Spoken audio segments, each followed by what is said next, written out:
Okay, it is 6:30. Thank you guys for joining us. As authorized by Section 551.071 of the Texas Government Code, this meeting may be convened into closed executive session for the purposes of seeking confidential legal advice from the city attorney on any item on the agenda at any time during the meeting. The City of Bastrop reserves the right to reconvene, recess, or realign the regular session or called executive session or order of business at any time prior to adjournment. It's 6:31. We have a quorum, and I call this meeting to order.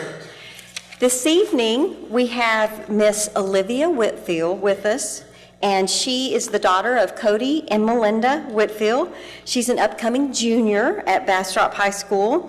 She's a 2-year varsity letterman in cheer and is actively involved in her church, which I know makes her dad very happy, at River Valley Christian Fellowship.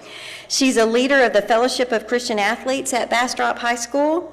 And she also works at the YMCA, including, she does different things, including gymnastics assistant, volleyball coach, volleyball referee, and lifeguard, and was recently lifeguard of the week, I happen to know.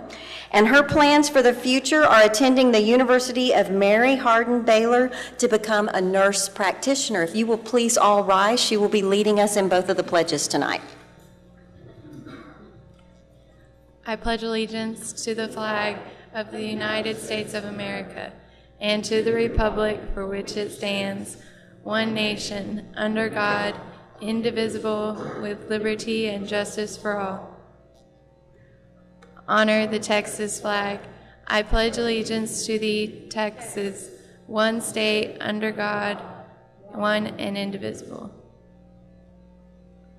And if you will remain standing, Jonah Meyer with Mission U2 will lead us in the invocation tonight. Bow with me, please. Father, we thank you so much for this day.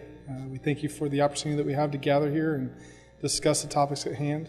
Lord, we pray for wisdom and understanding, discernment, that you would just pour out on us as we listen carefully to the topics and make the decisions necessary to continue to move our community forward. We thank you and love you for everything you do for us, and just pray that you would continue to guide us. In Jesus' name we pray. Amen. Thank you, Jonah. It's always nice. People often ask, what do you want me to pray for? And I always have the same answer, wisdom and discernment, because that's all what we're trying to do. So one of the first things on the agenda, if you're following along, I'm on 4A, and that is I'm going to read a proclamation recognizing and celebrating our 2017 honor roll for volunteers. Some of you were here earlier. We had a reception for them earlier. What a great group of people, and we all know that our community is what it is because of all the great volunteers that we have.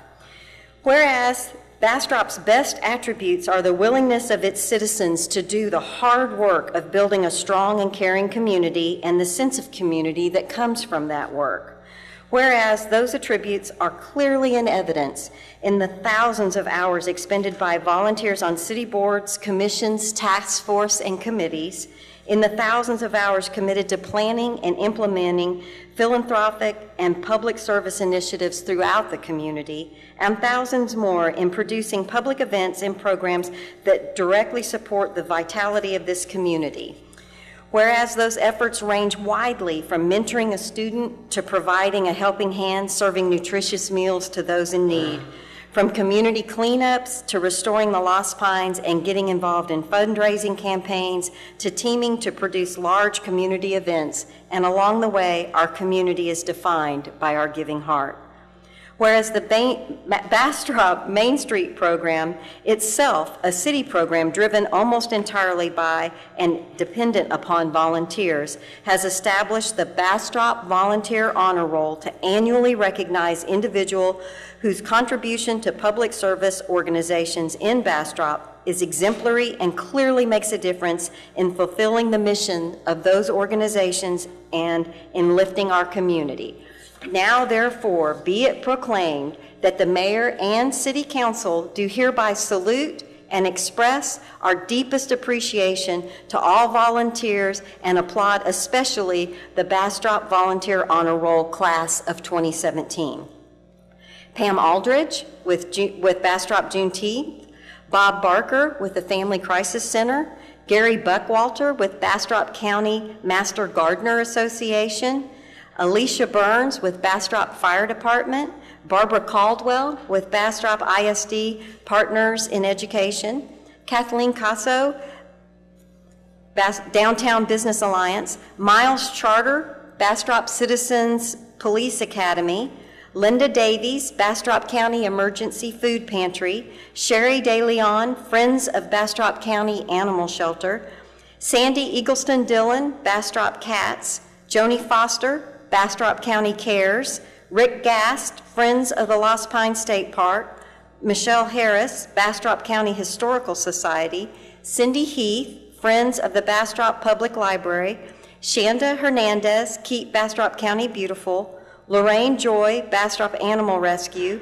Samai Lukumba, Boys and Girls Club of Bastrop County, Nola Lynn, Bastrop YMCA, Maria Holenstein, Lost Pines Art League, Alan Pearl, Literacy Volunteers, Fran Rush, CASA of Bastrop, Fayette, and Lee Counties, Julie Smith, In the Streets, Hands Up High Ministry, Jimmy Ta, Bastrop Chamber of Commerce, and Jan Taylor, Children's Advocacy Center.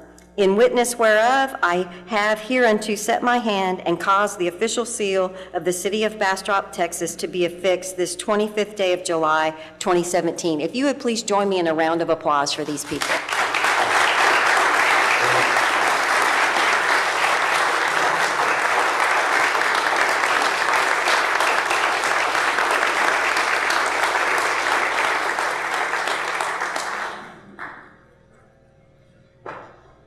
There's a lot of things we can't do without volunteers. When I spoke with them earlier this evening, I said, if you step foot outside the door, you're volunteering for something. You're a part of the community in some way, whether it's your neighborhood or Girl Scout troop or whatever. And we just so appreciate all of that so very, very much. We are now at the mayor's report, and I have it right here. So there's a couple things that were not, my mayor's report was a part of the packet, so you can see it. It was published Friday evening, and I had a couple things I wanted to add. Number one, and I did not talk to Chief Adcock nor Assistant Chief Altgeld before I did this, but I'm going on notice, slow down.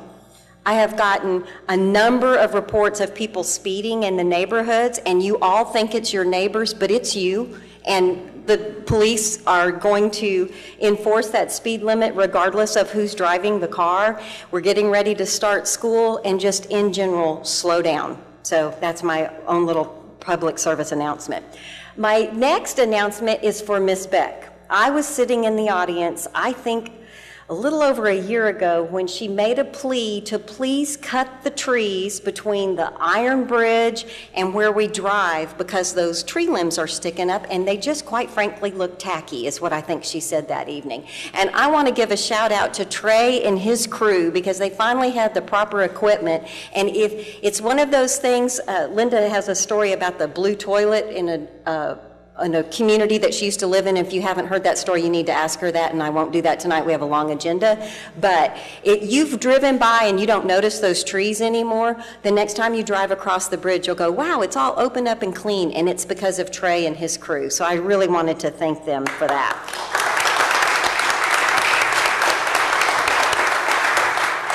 And thanks for Ms. Beck pointing that out, because otherwise we would all blindly be still driving by all those trees. Things that I've done since the last council meeting, we've had a ribbon cutting. The city manager and I met with the TML executive director, that's the Texas Municipal League. The municipal government in Texas is really under fire from our friends in Austin, and there's a lot of strength in banding together, so we spent a little bit of time with him. Everyone on the dais, and Mr. Peterson as well, we had a council retreat on July 14th and 15th, and I know the city manager is going to visit about that a little bit more later. Also, on Friday, July 14th, we had a major water line break, because those things tend to happen late on a Friday afternoon, and that is an agenda item that we'll be discussing further as well, so I won't go into that too much more. Chief Wobus asked me to make a shout out. They had asked for a call for water and Gatorade, and he said, please tell the citizens thank you. HEB and Bluebonnet both stepped up as corporate sponsors, and then they've also had several private citizens that have brought them water and Gatorade, and we all know, when I got in my car this afternoon, it was 102 degrees, and we know that we're under a burn ban now, and we know that there's been some fires in the area, and keeping those guys, those volunteer guys, hydrated is an important thing, and I appreciate y'all's help in doing that. On Monday, July 17th, I attended my first BEDC meeting. I won't steal Sean's thunder. I know he's got something on the agenda later. We had a great announcement, and I really want to thank Sean and his team for working on that. On Wednesday, July 19th, the Bastrop BEDC hosted Opportunity Austin, which is the entrepreneur portion of the Austin Chamber of Commerce, and we were really glad to have them in town, and I'm told that it was a record high attendance for them, so we always like showing off Bastrop. On Thursday, several of us, there were 6 of us, and Councilmember Peterson went with us. We went to prison, but thankfully we were with Chief Adcock and he brought us back. But we went to the Federal Correctional Institute for their community meeting, and they had that quarterly. It was really interesting, and it's great for the community to get together. They're really good neighbors. Several of you know then that the last Thursday night we had a budget workshop. And I want to go on record as apologizing to the Historic Society. There was an event Friday night and Saturday morning, and I would have been the first person to sign up. I was telling Councilmember Ennis that I had a great-grandfather that actually ran the Cotton Gin in Grandview, Texas, and so it's a special place in my heart. I know the invitations were mailed, but I got mine yesterday. I think several of us got them late. I don't know what the problem is, but I don't want anyone in the Historic Society to think that I had gotten it, ignored it, and didn't make an attempt to come. And I think I know council members, several of them have the invitations with them tonight, which didn't do them a whole lot of good last Friday. On Saturday, I was one of the 464 people that went to the library for their big game summer finale party, and if you didn't go, you missed out. They had an obstacle course through the library, they had a blow-up slide in the library, there were kids everywhere, and laughter and smiles, and it was really fun and a neat thing going on in the community. We've already talked about the volunteers. Coming up in the next couple of weeks, we have a Hunters Crossing PID meeting on Wednesday. There's a special meeting for BEDC next Monday. There's a special meeting for council, and I will remind council members that meeting's been moved to 6 o'clock. It's reflected on your calendar, but just so you know, that meeting will be at 6 o'clock. And it's already next week is the first week of August. So it's Farm Street Opry. Councilmember Jones and Councilmember Ennis and I will be going to San Antonio on August 3rd and 4th for TML newly elected official training. So we're going to go get some training, but we will be able to come back and be in time for the First Friday Art Walk. And then of course homecoming is next week. There's festivities from the 1st to the 5th, and on the 5th is a parade, and I understand that our city float will be making its second debut, and then suddenly it'll be August 8th and it'll be time for council meeting again. So I think I started on that end. Councilmember Nelson, do you have anything for your report? You're a hard act to follow. I just want to say last Monday I attended as first time as an elected official the Hunters Crossing HOA meeting, and it was really excited to see how the residents of Hunters Crossing are excited about what's happening in our city and what the potential for our city. And they are looking forward to serving as volunteers on a more frequent basis. So that's pretty much all I have. I have nothing. Thank you. I have nothing. I just wanted to mention at the council retreat, it was really great to spend a couple of days with all of my fellow council members. And we all had to submit all of our hopes and dreams, and the only way they passed is if they were unanimously voted on. And so it sort of created a lot of unity, and we're tying together a lot of loose ends. We came up with a mission statement, and it's really good for the city. you know, I just want to applaud Linda and the leadership that she's providing for us as a manager, and I'm really, we made a really good choice electing you, and thank you very much. Speaking of Ms. Humble, we're at City Manager's Report. And now we are moving on to work session, and we're at 5A, which is provide update and debriefing on water main break at intersection of Highway 21 and Highway 150. Mayor and Council, while Trey makes his way to the podium, one of the things that I pledged when I was hired is that we would be responsible and accountable. And we're an organization made up of humans, and any organization is likely to have challenges. But the mark of a great organization is what do you do when you screw up. So in the spirit of accountability to the public, anytime we have something that is full scale like last week, you can anticipate that we will debrief as a staff. We'll come forward and talk about the things that we believe we did right. We'll acknowledge the things that fall under the category of lessons learned and what we're going to do to improve our commitment of customer service to you. So it's in that spirit that Trey Job, our Managing Director of Public Works and Leisure Services, is going to provide a debriefing on the boil water notice that we received as a community on July 14th. So there you have it, Mr. Job. Thank you for the introduction. So the first question I wanted to answer was what happened. You know, everybody was probably curious what happened, so put a piece of equipment up there. That's not the exact piece of equipment, but TxDOT was working on the Loop 150 there, putting in a new turn lane. As they were almost finished, and they were installing their last few signs, and they were augering the holes for the signage, and they hit a 12-inch water line that was connected to the water tower. So they just barely nicked it if you look to the left where you can see. And what happened was, a better shot. So we had about 30 feet of water shooting in the air, and it split the water line about 10 feet. So it was a pretty good leak. So it was pretty fast. At that time, once we were notified about it, we sent crews out there and got to work on it right away. Of course, there's a lot of regulatory things that we have to do. But what we started out with is what we did well. We notified the public really quickly, within an hour. The repair itself only took about 4.5 hours once we were clear to excavate. So in state law, when you call in, it takes 2 hours for emergency notification before you can even start digging. Of course, we'll talk about this later, but then we found out it'd be nicer to have a few more valves, which is something we're going to talk about. But we made the repair pretty quickly under back pressure, which is the way you want to do it, because you want to make sure that no contaminants can come in while you're closing the gaps. The employees' resources here at the office were reallocated because all of a sudden, once we sent out a phone call, we got a high volume of phone calls back because everybody wanted to know what was going on. So we reallocated sources. That got done really well. We had a good message, so we were sent a unified message of what was going out. And then the staff worked together with our IT guys. They were a big help, put together a map, and we sent that out for the public to view. So we went back and sat down with Miss Linda the following Monday to talk about what we've learned. We didn't have a 7-day-a-week lab. So the reason the boil water notice, while we had it fixed in 4.5 to 6 hours, we couldn't get test results until Tuesday.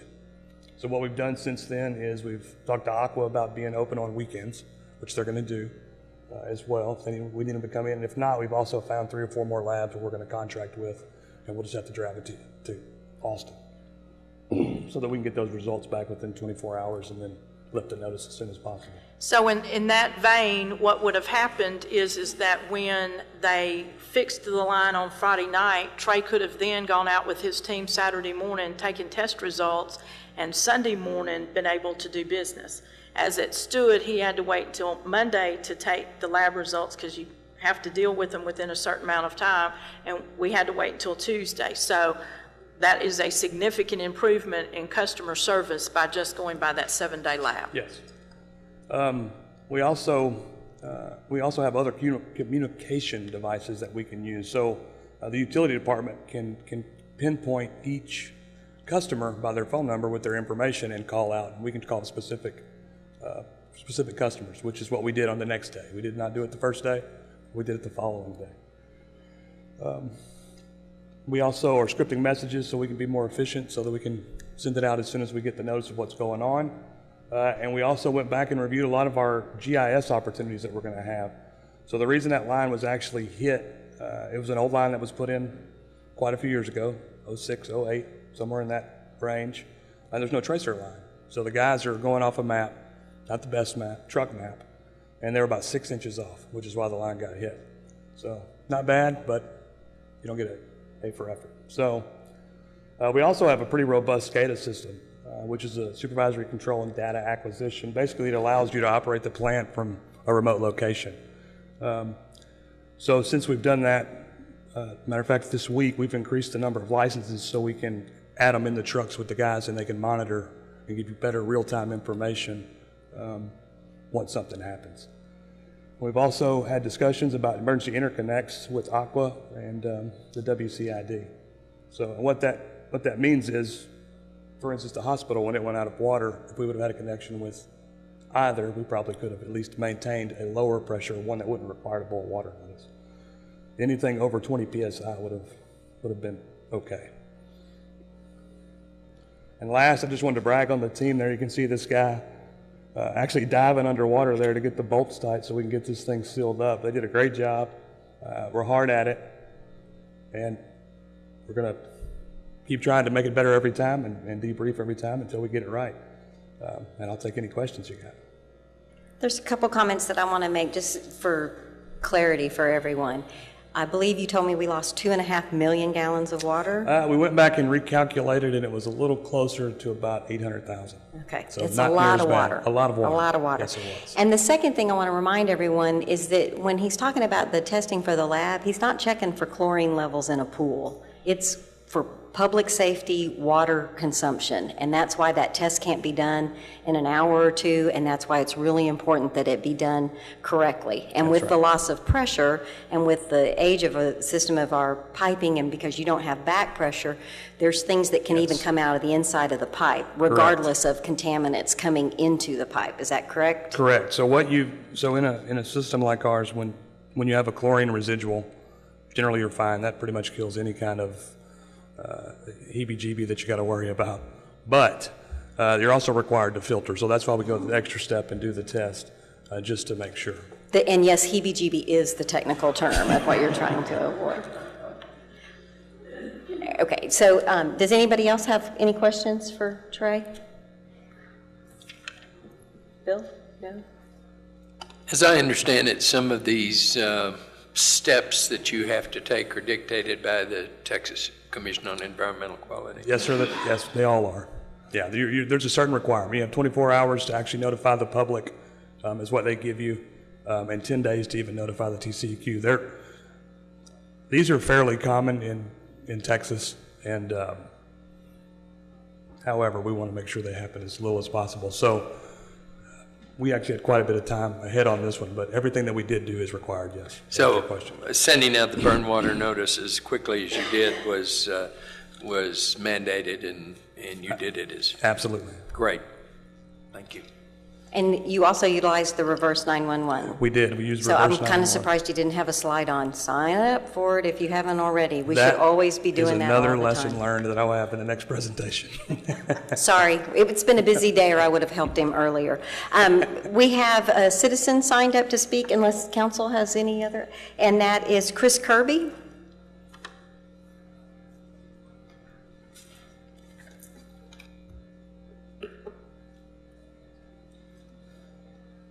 Good afternoon. My name's Chris Kirby. I live at 33 Lost Pines, which is the street right behind where that pipe broke, down in that little neighborhood that half the city doesn't know is there, behind Buc-ee's. And I didn't come, first of all, I want to say, you all are the volunteer citizens that ought to be commended. You spend massive amounts of time operating and helping out this city, and for that we are all appreciative. The city employees, like Mr. Joe, I believe his name was, who just came, also need to be commended on this one. It was, I saw, and what happened was, a neighbor of mine said, "Do you have low water pressure too?" And I said, "Yeah, we do," and I went driving and saw them out there working on it. And so those guys, the boil water for them was what was boiling around them because it was 100 degrees in the shade, and they were out there killing themselves to get this thing done. So for that too, I want to say it worked really well. These guys work real hard, and on a day like that, they work real hard way past when they're supposed to be going home, and that's for us, and I appreciate that. I do think in the land of debriefing, though, that it's worthwhile to take just a second to talk about the things that work well and those that need to be improved, just for the sake, as Ms. Humble said, to make sure that as we go along, we try to constantly be in a state of improvement. One other thing I just want to commend. I had not met Mayor Schrader before tonight, but right before this meeting. But on Saturday, when we had no news on the emergency systems, we had no updates on Facebook, we had nothing telling us what was going on, I dug up y'all's phone numbers, and I called Mayor Schrader's number thinking that I was going to have the Irishman's opportunity to complain into a voicemail. And instead what happened was she answered the phone. I stopped from, "Hello, this is a human? I get to talk to somebody on a Saturday?" And she did a phenomenal job of talking me off the ledge. I was pretty upset. We were this tiny area that was under the burn, or not the burn, the boil notice, as long as it was going to go. And she talked to me about a lot of things and said, "I'm going to check on it and see if there's anything different." A couple hours later, the phone rings, and lo and behold, it's Mayor Schrader calling me back. I mean, this is a city, servant. Wow, that's huge, and I just want you to know personally how much I appreciate that, and those in my neighborhood appreciated the fact that I could pass the word on. So to me, the things that worked, the guys were out there in no time. I mean, there was a massive amount of water pouring down Highway 21 and fixed it in a big hurry. They obviously went above and beyond, diving into that pool to try to get this thing done. The community responsiveness and Mayor Schrader's responsiveness were fantastic. So I just want you to hear me say, this is not me coming to raise Cain and pound the podium. On the side of things that I would suggest to you to look at as city manager and city employees and elected officials are these. One, although Mr. Joe mentioned that there was notification given in an hour, okay, thank you. There wasn't. We didn't get notification really at all. And for those older citizens on my street, of which I am one of the younger ones on that street, they don't have the technology that's going to show them how to find this stuff out. They're not going to get calls. They're not going to be on reverse 911. And with 12 houses on the street, it would be pretty easy to walk up and down and let them know. The written note that we got talking about the boil notice came to us after the rescission came. Can I have another minute or so just to speak? Would that be okay, Mayor? Thank you. And so we didn't get any written notice in the mail until after the thing was over, and it came after actually the rescission written notice was sent to us. That didn't work very well. Those of us who tried to call the city did not, all we got was an answering service. The answering service knew absolutely nothing and couldn't give any help at all, and was really just sort of a stonewall and a frustration for us. When we did get through on Monday, the city employees that spoke to us didn't know anything either, and in fact gave conflicting and often erroneous information. On the weekend, there was nowhere to go, nothing to look at. There were no updates on Facebook, no updates through Twitter, no updates anywhere. And so as far as, the updates were coming 24 hours at a time on a very fluid event, and that simply doesn't work.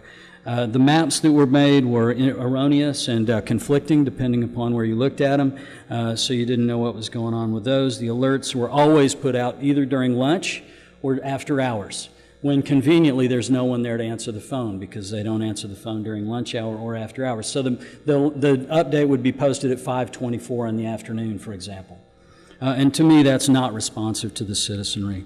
And then all I'd say also is, with respect to the lab, it is unconscionable that there's not some place.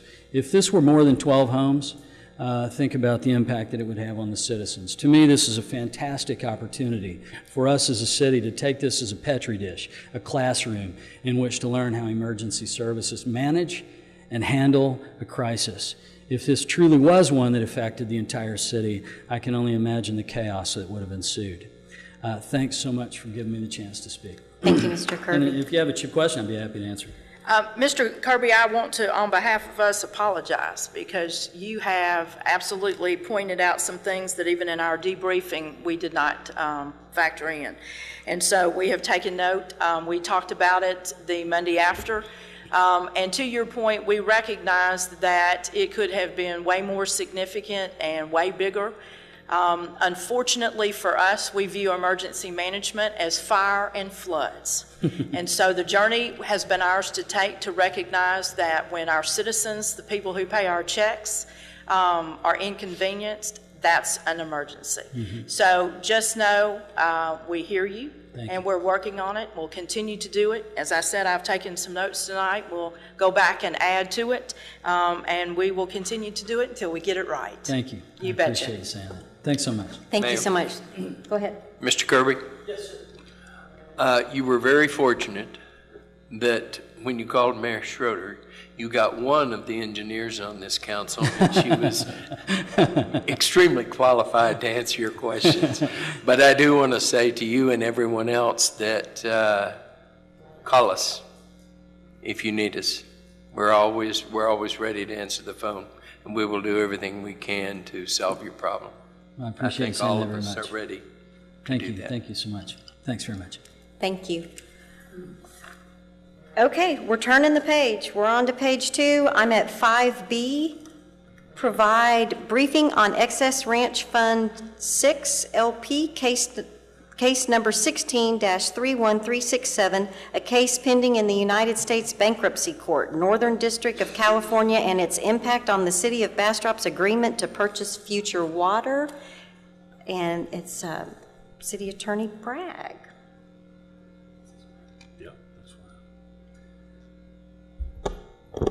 Mayor, members of the council, someone left their keys here on the podium, so whoever they are, don't forget them. This presentation is being made to follow the commitment of openness with the community on what's going on with the city. And I want to begin it by saying, do not be unduly alarmed. What you're about to hear is concerning, but do not be unduly alarmed. As you may recall, years ago in 2014, the city entered into a groundwater rights purchase agreement, purchasing water from an entity called Excess Water Company, LLC, that was a subsidiary of Excess Ranch Fund 6, LP. We were the buyer. Date of the transaction, May 14, 2014. Under this agreement, the city paid Excess Water Company $2 million. Excess Water Company conveyed 3,000 acre-feet of water to the city of Bastrop. And under the agreement, the city of Bastrop has an option to purchase an additional 3,000 acre-feet of water for an additional $1 million, $200,000 a year. Under this agreement, it was believed at the time when the parties were entering into it that potentially this would supply Bastrop's water needs for 50 years. Clearly a long-term solution to a pressing problem. I then got notice that Excess Ranch bankruptcy, the owner of Excess Water Company, was placed into a Chapter 7 bankruptcy in California. It has now been converted to a Chapter 11, and I'm sure all of y'all know a Chapter 7 is a liquidation bankruptcy where you bring the assets in, you sell them, and you distribute them. A Chapter 11 is intended to rebuild an entity. Filed as a Chapter 7, then converted to a Chapter 11. One of the primary creditors was a man named Dr. Hasso Plattner, a German national whose wealth is in the billions of dollars. And then he and two other people who were creditors of Excess Ranch were the ones that forced the company into bankruptcy. I learned in pursuing that back in July of 2016, the people with whom we dealt, Excess Ranch Fund, Jim Foster, John Landwehr, and others, had a $28 million arbitration award against them based on breach of the partnership agreement, breach of fiduciary duty, conversion, embezzlement, and other charges. So, based on this, the $28 million judgment, that was abstracted here in Bastrop County. And abstract means you file it with the district clerk or the county clerk, and that becomes essentially a lien on the property, so that if you try to sell the property, that debt jumps up and creates some problems. When all of this occurred, I then began looking back at this transaction in some detail. I had not been previously involved, and my practice had been not to go back and reinvent things unless there was a need to do so. That caused me some concern, and in the process of my review, I came across what I call red flags. First of all, I learned that the city did not do a title search when they purchased the property, and there was no title insurance purchased to guarantee our title. Secondly, the language of the agreement, actually on the first page of the agreement, the city signed an agreement that said the total groundwater rights property is currently owned by seller's affiliate. In other words, the person from whom we were buying the water at that moment did not own it. Then I saw a series of unusual conveyances that caused me some concern. In November 2007, Excess Ranch Fund 6, the primary company, conveyed all the water rights to Excess Water Company. But then in 2011, the water company conveyed all those rights back to Excess Ranch Fund 6. And then in 2014, they were conveyed back again to Excess Water Company. I wondered why all those conveyances took place, and they didn't make a lot of sense to me. So, in response, me and Marvin Townsend at the time reviewed the city's files. I contacted the previous city attorney to ask her whether there in fact had been a title search or a title insurance policy. I received no response. I then ordered a title search, did an exhaustive review of the transaction, interviewed the parties involved, the attorneys involved, and then because of the bankruptcy in California, in order to protect the city's interest, I consulted with the city manager, and the decision was made to retain California Bankruptcy Counsel, which we have done. In going through the title search,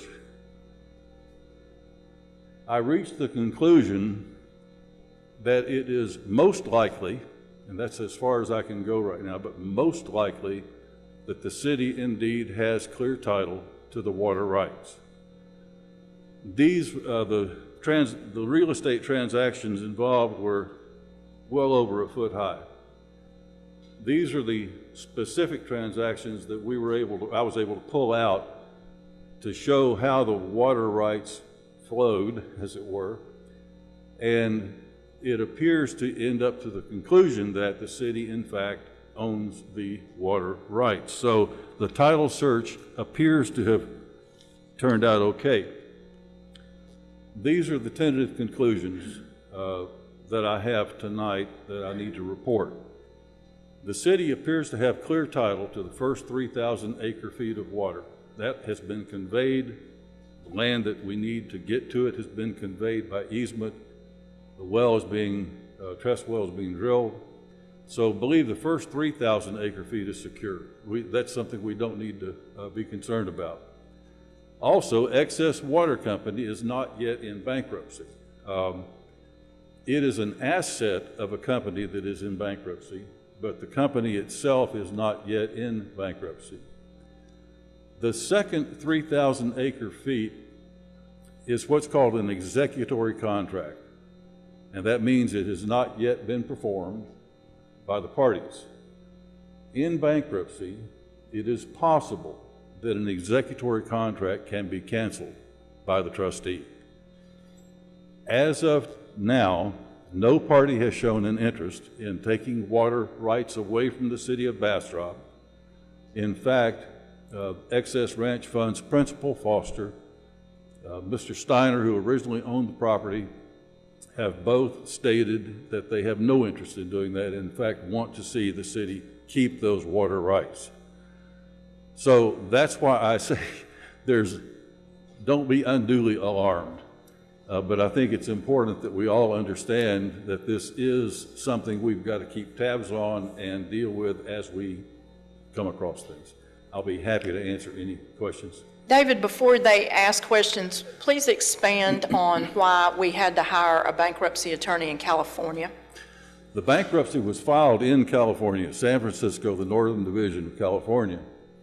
And all of the action is occurring in California. I retained, with the approval of the city manager, a bankruptcy firm in Austin, Barbara Barron and Newberger. I've known Barbara Barron for probably 30 years, one of the smartest lawyers I've had the pleasure to work with.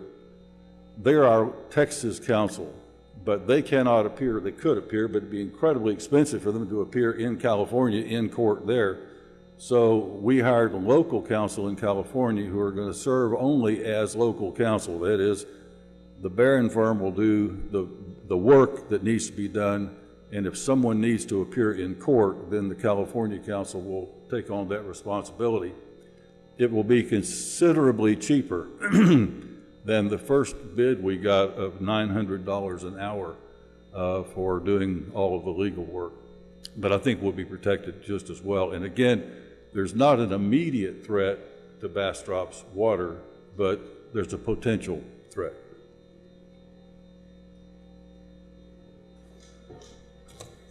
Go ahead.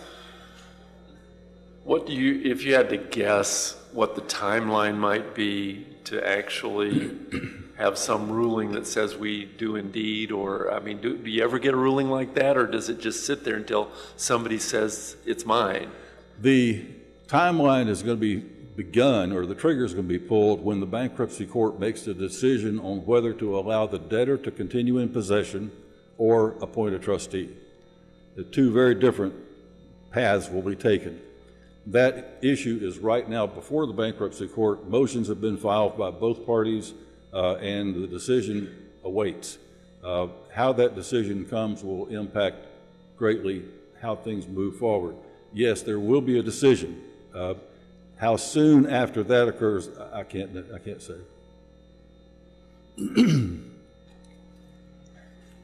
Thanks, Mr. Bragg. Anybody else? And sincerely, I think it's important for the public to be aware of what's going on, and I appreciate you and the city manager taking care of that. All right. Excuse me. I'm sorry, Councilmember Jones? So I think, to be clear, the citizens need to understand that nobody who was involved in setting this up is working or involved with the city any longer. Okay, we are moving on to 5C, which is provide update and briefing on the creation of a vision, mission statement, focus areas, and list of priorities by the City Council established at our council retreat held July 14th and 15th. City Manager. Give Andreas just a moment to get the PowerPoint pulled up.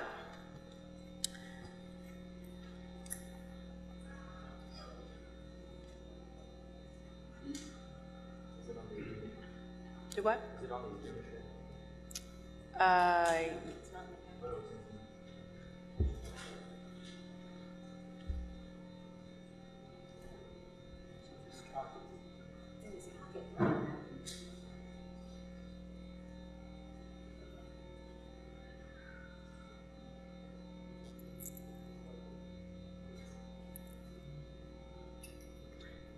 Can you get to the share drive?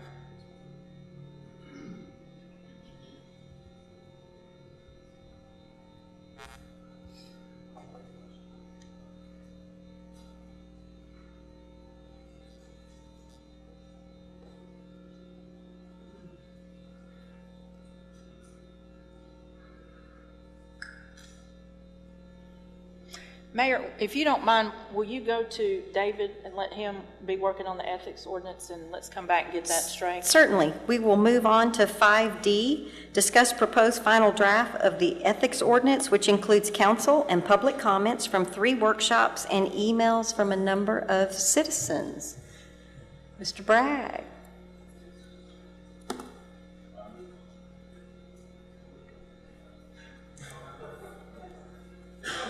We need 2 of you, Andres. Yeah, I called it off.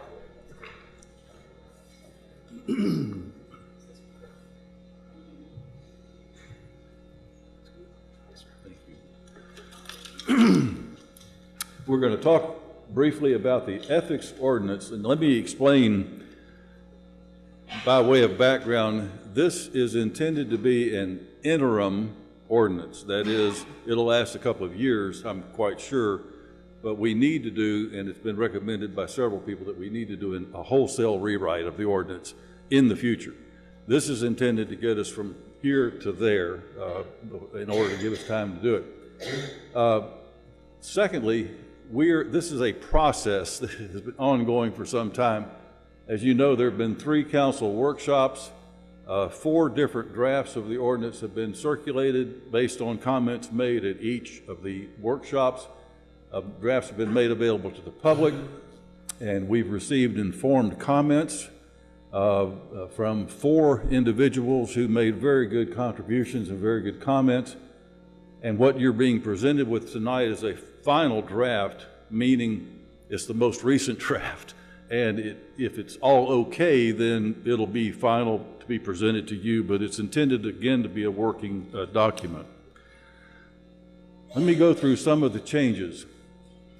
One of the suggestions made by the public was that we define terms in the ordinance better than we had done. In some cases, there were no definitions. In others, there were some. So I redefined bad faith, redefined harassment, redefined what getting rid of a commission member for cause, what that means. That's contained within the ordinance. We also had a problem with the term employee. For some reason, the charter uses the term employee, even though the city doesn't really have employees that are not subject to the city manager. There may be an occasional person here or there, but generally all employees are subject to the city manager. And of course, this ordinance does not apply to city employees subject to the city manager. So I redefined city official in order to put in that special kind of employee that the charter mentions, but then that enabled me to remove the word employee entirely from the ordinance itself. Same people are covered, it's just that word no longer appears through the ordinance. I just would like to make one quick comment since the city manager's not here. And for the audience, if you hadn't participated in all of the workshop, it is not that the city employees are not held to an ethical standard. It is that if they need to be dealt with, they will be dealt with by their immediate superior and the city manager. That would not be coming to the Ethics Commission. That's correct. The personnel manual carries with it the ethical responsibility of employees, and of course that is handled under our charter. It's handled by the city manager. The city council deals with others, people who are appointed, hired, whatever. Now then, in addition, this is the change in the word employees, where we talk about the limitation. This was in the previous one, but I added the language at the end, again based on a citizen comment. In the event alleged unethical conduct by a person subject to the city manager's supervision is brought to the attention of the Ethics Commission, the Commission shall forward that to the city manager. That way we make sure that legitimate complaints are not lost, in the process, and that they're handled properly. This is the provision dealing with unfair advancement of private interest, which we all agree should be prohibited under an ethics ordinance. It also, though, talks about a city official may not use the city's position to grant or secure for any person any form of special consideration, treatment, exemption, or advantage. Well, the fact is, when we settle lawsuits, we frequently give someone special consideration as part of the trade-off in the negotiations. And so I added the language at the end, this provision does not apply to authorized representations in settlement negotiations or agreements arising from pending or threatened litigation, just to make sure that that doesn't apply in that situation. We had a provision that allowed city officials to represent people even who had adverse interests to the city. That's gone now for current employees. And the language that was inserted there was that if there's any adversity, then they cannot represent any person before the city. With former city officials, and the first provision I just showed you and this one both require more thought, more consideration, because I feel like it hadn't quite gotten there yet. But with former city officials, it's a kind of a different thing. If they didn't actually participate in whatever it was that was going on, if they didn't have any role, if they were on the Parks Board, the matter was considered by zoning, there may not be a reason to prohibit them from representing somebody. But it would be a call made by the council. A majority of the council would have to approve a former city official assuming that role. Again, this provision and the one before it, I'm not entirely satisfied with. So please be thinking about ways that might be tweaked to make it better. We had I called it the Marvin Townsend exemption, where even though prior city officials could not work with contracts with the city, it was necessary to hire Mr. Townsend as an interim, to continue work on existing matters that he had dealt with as city manager. So he was hired on as a consultant. He was required in those instances because it was a unique set of things that he'd worked long and hard on. It would take forever for some new person to come up with what he knew. But it looked like a revolving door to some of the citizens, and I could understand the concern, and so I've tried to tighten that up by saying it doesn't prevent the city from contracting with a former city official to perform consulting services if they're ongoing at the time the city official ceases to be employed, are not otherwise reasonably available, and if by vote the city council determines that the retention is necessary and beneficial to the city. That should provide sufficient tightening so that it doesn't become a revolving door. A change that was suggested here, and I don't remember where the suggestion came from, but of course we increased the size of the Ethics Commission to 5, but then the decision was to add an additional alternate member, and that is taken care of by this provision. At the bottom, there's also a change which prohibits any member of the Ethics Commission from endorsing publicly any candidate for city office or support any or oppose any matter that may be on a city ballot. This is a change again requested by a citizen, and that is, originally we had a 5-4-3 way of counting votes to determine whether a complaint would be sustained or denied. The suggestion was made it should never be less than 4. And so this has been changed to reflect that. There must be 4 members of the Ethics Commission to consider a complaint. That's the basic quorum. If all 5 members are present to vote, then 4 of the commissioners have to vote to sustain the complaint, otherwise it's dismissed. If 4 members of the Ethics Commission are present, all 4 must vote to sustain the complaint, otherwise it is dismissed. And that is the end of the major changes that have been made in the last reversion. Now, what I've done is I've provided you with a red line copy, excuse me, and a clean copy, and that's in the packet in case anyone wants to look at it and study it.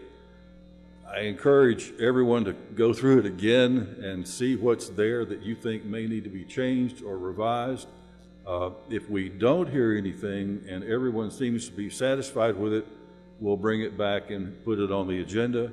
But we really want to try and make sure that what gets put on the agenda is something that is a good product. And so we welcome anybody to make any suggestions they have, both the public as well as the council, so we can get it fixed the way we need to. I had a couple quick things, and then I think there's some folks on council that may want to say something. Please put page numbers. I didn't do that because the ordinance itself is not numbered, but I should. Sure would make it easier to go through I this. should have done that. And it looks like there needs to be some cleanup on the 1, 2, 3s to the A's to the B's to the, and I got lost in some of that, and I need to go back through and take a look at that. I also want to confirm with you and remind the citizens that because this is a proposed ordinance, it will require 2 readings. So it will take 2 additional council meetings when we get to the point that everyone on this dais is like, yes, we're ready to go for final. Is that correct from a procedural standpoint? That's correct. Okay. Does any council member have any comments or questions? I have a citizen comment request from Linda Curtis. And let me make one quick comment before I sit down, and that is I wanted to thank the Ethics Commission and in particular Judge Dugan for the work they put in on this thing to bring this ordinance to where it is now. And he agreed to take all the blame if there's anything you don't like. First, Judge Dugan was like, no, and then he set you up, and you're like, oh, okay, I'll take the blame. Okay, Ms. Curtis? Hello, council members and mayor. Thank you for the opportunity to speak to you tonight. I'm Linda Curtis with Independent Texans, probably the poorest political action committee in the state of Texas. I could be wrong about anything I'm about to say, so let me begin with a disclaimer. I'm happy to be corrected by anyone who might know a little bit more about this than I do. But that said, I am making this clear request to the council. I'm asking you as the new council with a newly joined member to ensure careful deliberation of the changes in the ethics ordinance your predecessor council started but did not finish. I hope to give you some clear reasons about why this is important. And let me start with the fact that since this ordinance was passed in 2012, correct me if I'm wrong, there's only been 1 complaint. So why is this on this track to be passed so quickly? I was asked in an email earlier by the city manager why I was saying this process is being fast-tracked. Frankly, I missed a beat, Ms. Umble. Here's my answer to you after looking at the backup. But can I ask who prepared the red line version for the ordinance in the council packet? Was that Mr. Bragg? Okay. The red line copy does not only reflect very few, actually nearly all of the revisions of the original ethics ordinance. I believe it reflects only the most recent changes, not the cumulative changes made to date. As a result, entire provisions have been deleted, added to, or edited with no trace of them left to alert a reader, such as a new council member, much less ordinary citizens, as to what happened to those provisions. I believe the edits are not reflected are so numerous in total. This is an egregious act of the so-called final draft version. You can't massage that now, sir. That is already in writing, the final draft version.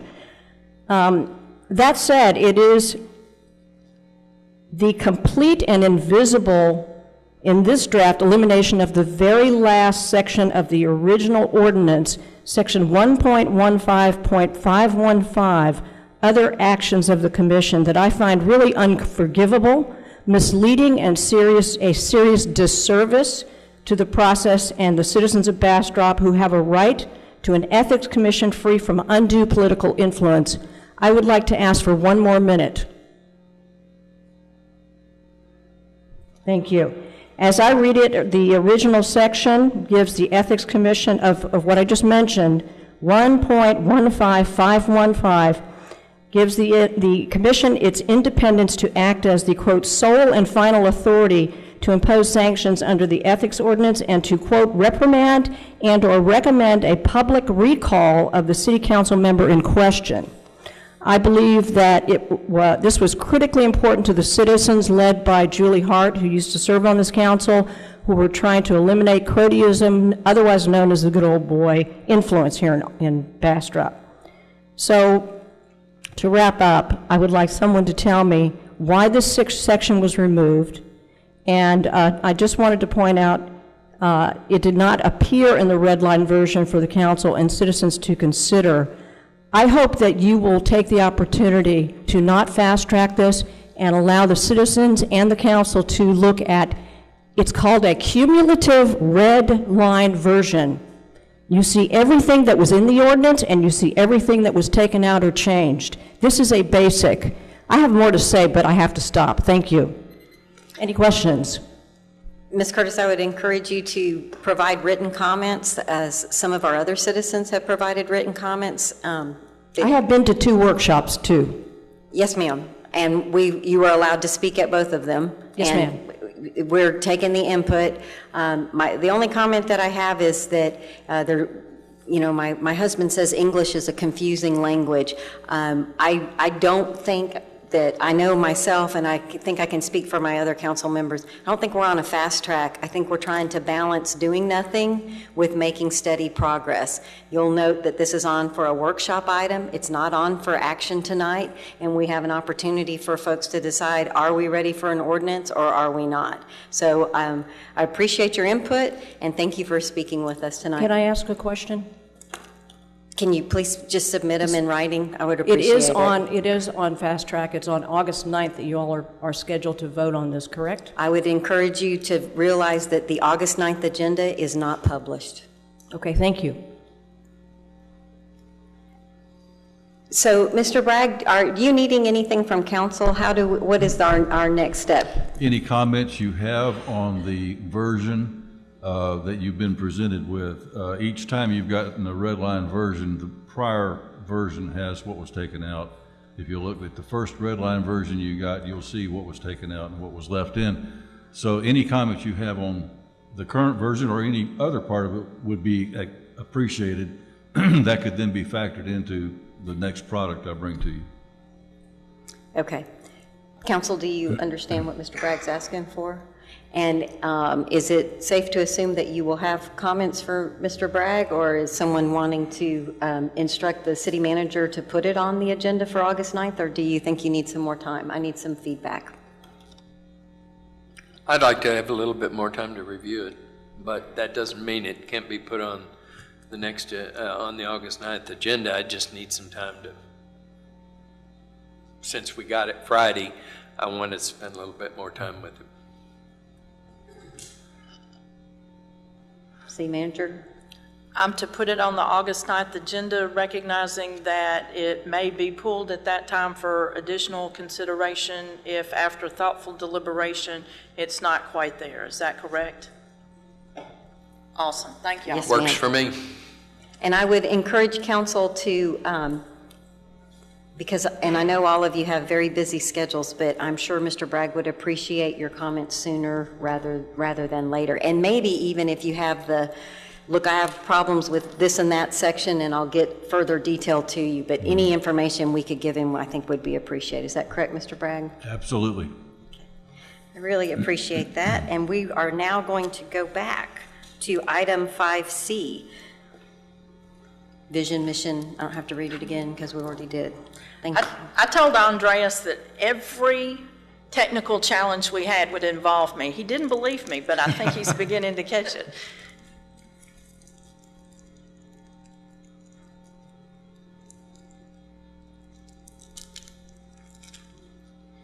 All right, as we talked about, we had a very, very productive retreat with council. And really, the goal of this particular event was to establish important governance policies. As a part of our city charter, we operate under a council-manager form of government. And the city council, by charter, establishes policies for the community. They set the rules, they set the ordinances, and those types of things. The city manager is responsible for the operational aspects of the organization and enforcing their policies and their rules. And so a lot of direction that I need comes in the form of where are we going? And where are we going comes from a great vision statement, a mission statement, some goal statements. And then when you have more to do than you can say grace over, you need a list of priorities. And so this retreat was really very important, because one of the things that I have worked on since I got here is a to-do list. And I have shared with council that I'm fairly confident that I have job security for the next decade, because we have a tremendous amount of work to do and a limited staff. So we have to decide, as I like to say, how we're going to eat the elephant first. So all of that was background noise to, I was very excited about this retreat because I wanted to see where we were going. So for perspective, let's talk about what is a vision statement. Well, it really acts as a company's roadmap. It indicates what the company wants to be when it grows up. And it sets a defined direction for growth. All of those things are very important to us as we move forward with our future. What is the purpose of a vision statement? Well, it motivates existing employees, it attracts potential employees by clearly categorizing what are the company's goals in hopes of attracting like-minded individuals.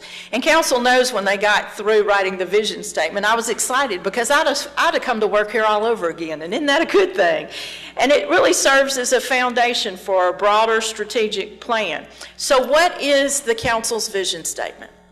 It's a welcoming community, Bastrop, a welcoming community with a compassion for our diversity, a tapestry of people, arts, and structures, preserving our history and character while embracing progress around our unique environment.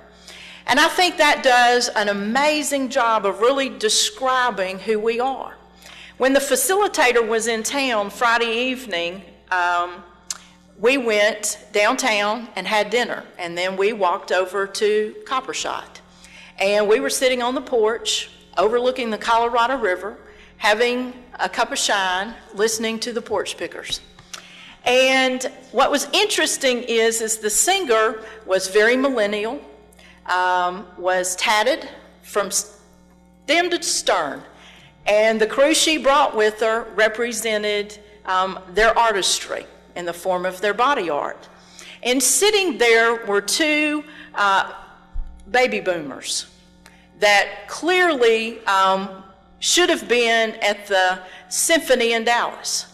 But here we sit, tapping our foot, all together, just singing along with the porch picker. And I thought, that's quintessential Bastrop. That is our unique tapestry of people, recognizing our commitment to art, the facilities in our structures, our historical downtown that makes us uniquely Bastrop. And that's what I have found since I've been here. And then you look at preserving our history and our character while embracing progress around our unique environment. I really think about Bastrop in the context of three cities. When you go north of 95 and you start going toward the state park, it's very hilly. And we've got beautiful trees and vistas. You're not going to get that in Austin. And that's really kind of city number one that we need to appreciate and develop. And if you come downtown, we have all of these wonderful historical structures with the base map of 1900 and the history that goes back before the state was even formed. Well, for us, that's preservation. That is recognizing that that's our unique fabric. And then you cross the river and we move into something that is flat, as flat as Mississippi Delta where I grew up, that has its own challenges with drainage. It's city number 3. And the unique thing about Bastrop is a one-size-fits-all doesn't work, or one-size-fits-all approach doesn't work. But all of that unique environment, if we manage the development of those 3 individual cities, we're going to be as uniquely Bastrop in the future as we are today. And for me, I was sitting there smiling as they did all of this, thinking, not only did they do a great job, but they didn't use quality of life 1 in that vision statement. And having been involved in city government for 27 years, that's an awesome thing. So let me read this one more time because I really want y'all to appreciate this. Bastrop, a welcoming community with a compassion for our diversity, a tapestry of people, arts, and structures, preserving our history and character while embracing progress around our unique environment. I think that's awesome. Well, now we need a mission statement. So what's a mission statement? It's a short statement of an organization's purpose. It's really an expression made by its leaders of the desires and intent for their organization. Well, that's important to me because as the city manager fulfilling the direction from council, this is a great expectation about what does success look like.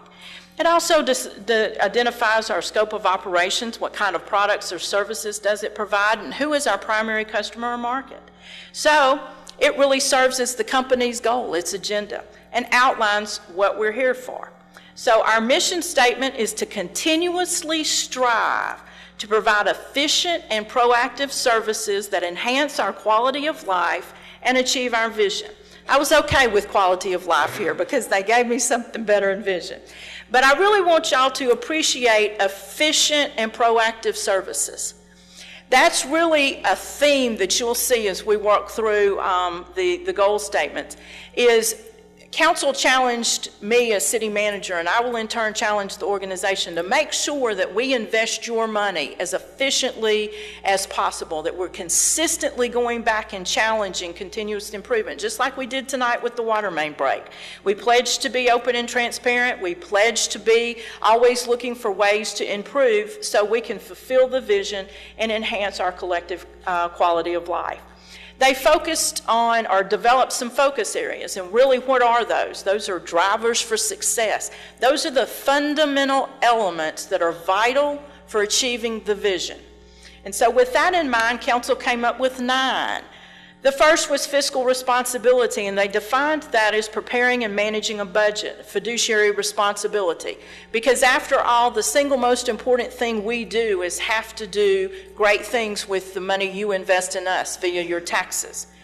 Economic vitality was defined as creating sustainability by leveraging tourism, infrastructure renewal and investment. Council was very clear that we can't forget the infrastructure we have and maintaining that while we grow, invest in our future. We need to enhance our public-private partnerships, and tonight was a great example of celebrating our partners through volunteers that help us make all of this work. Efficient, you see that again, efficient planning and development processes, and in fostering an inclusive and diverse environment that encourages entrepreneurial ventures, because we recognize that it's the entrepreneurial spirit that really sets Bastrop apart.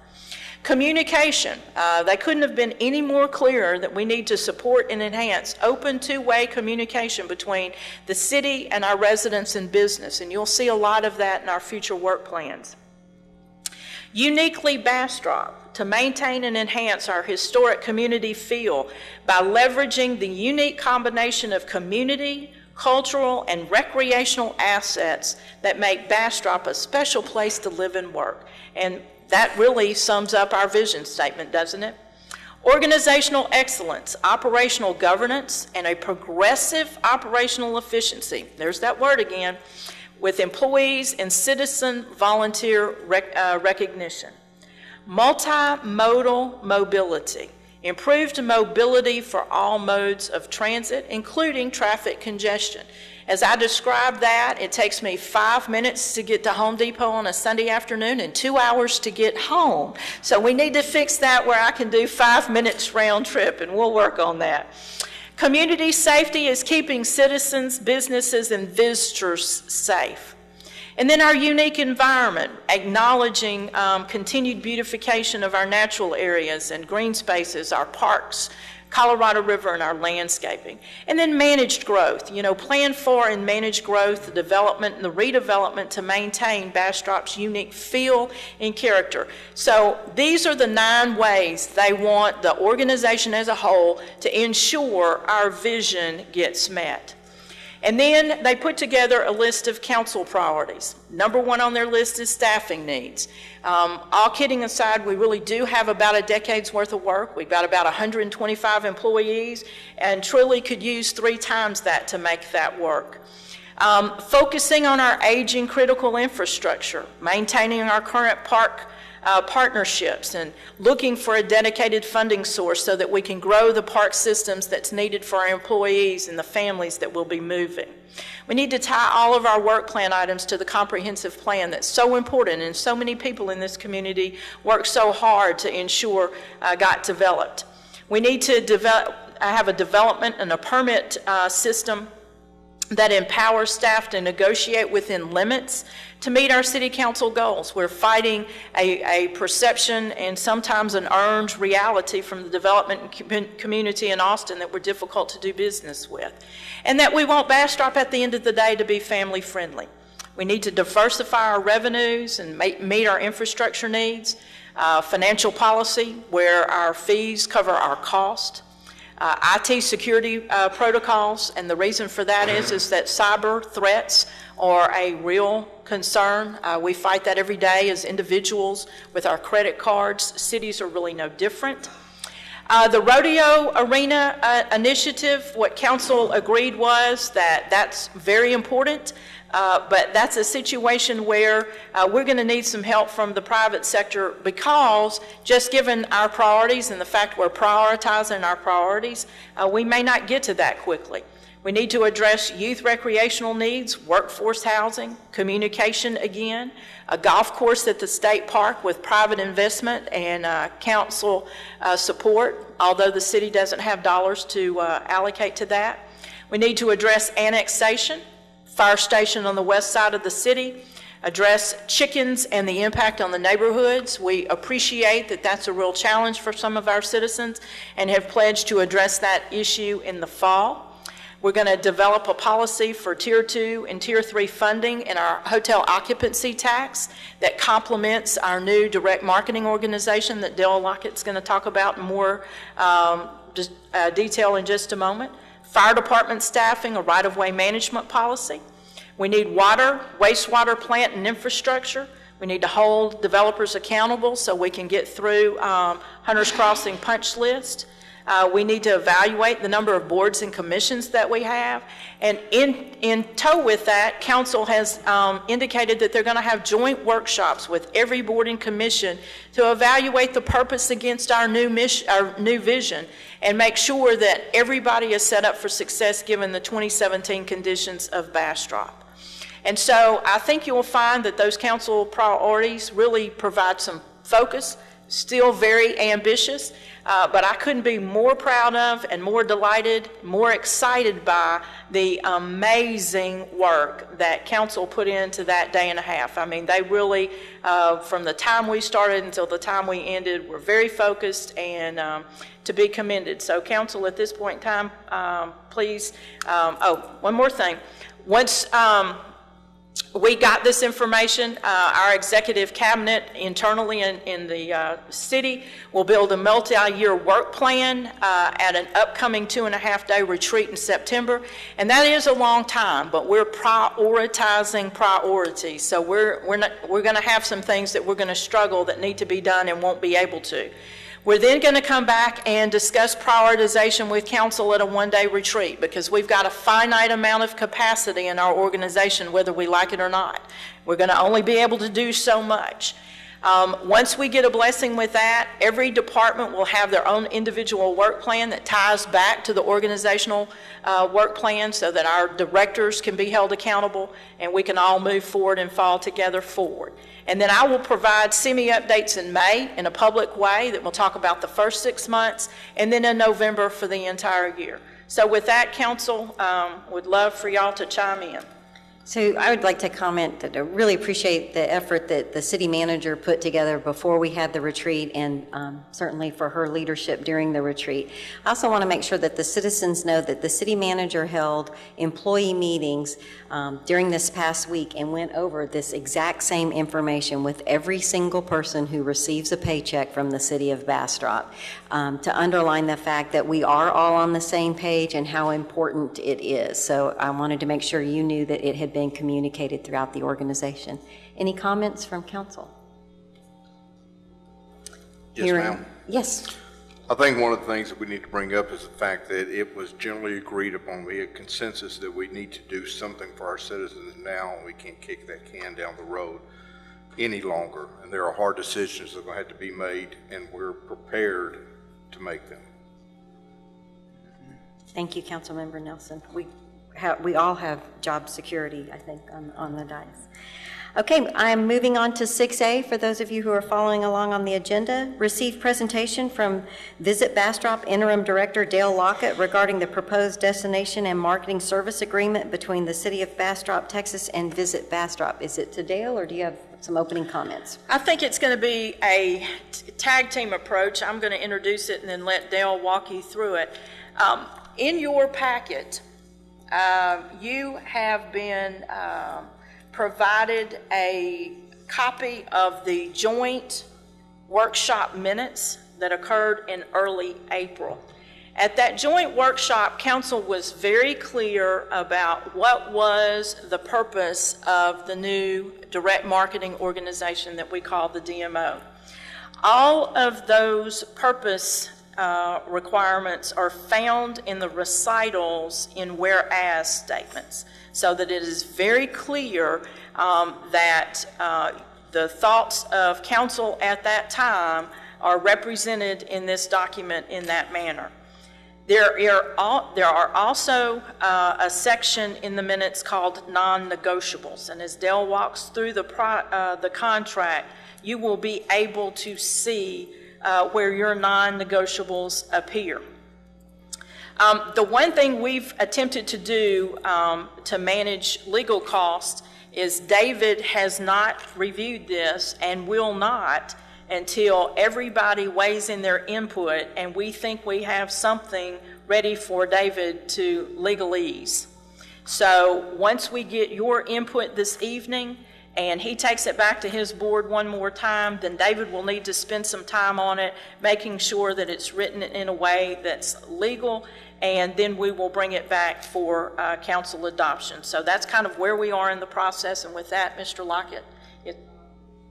Thank you, Mayor, City Councilors, Madam City Manager. What a pleasure it is to be here tonight.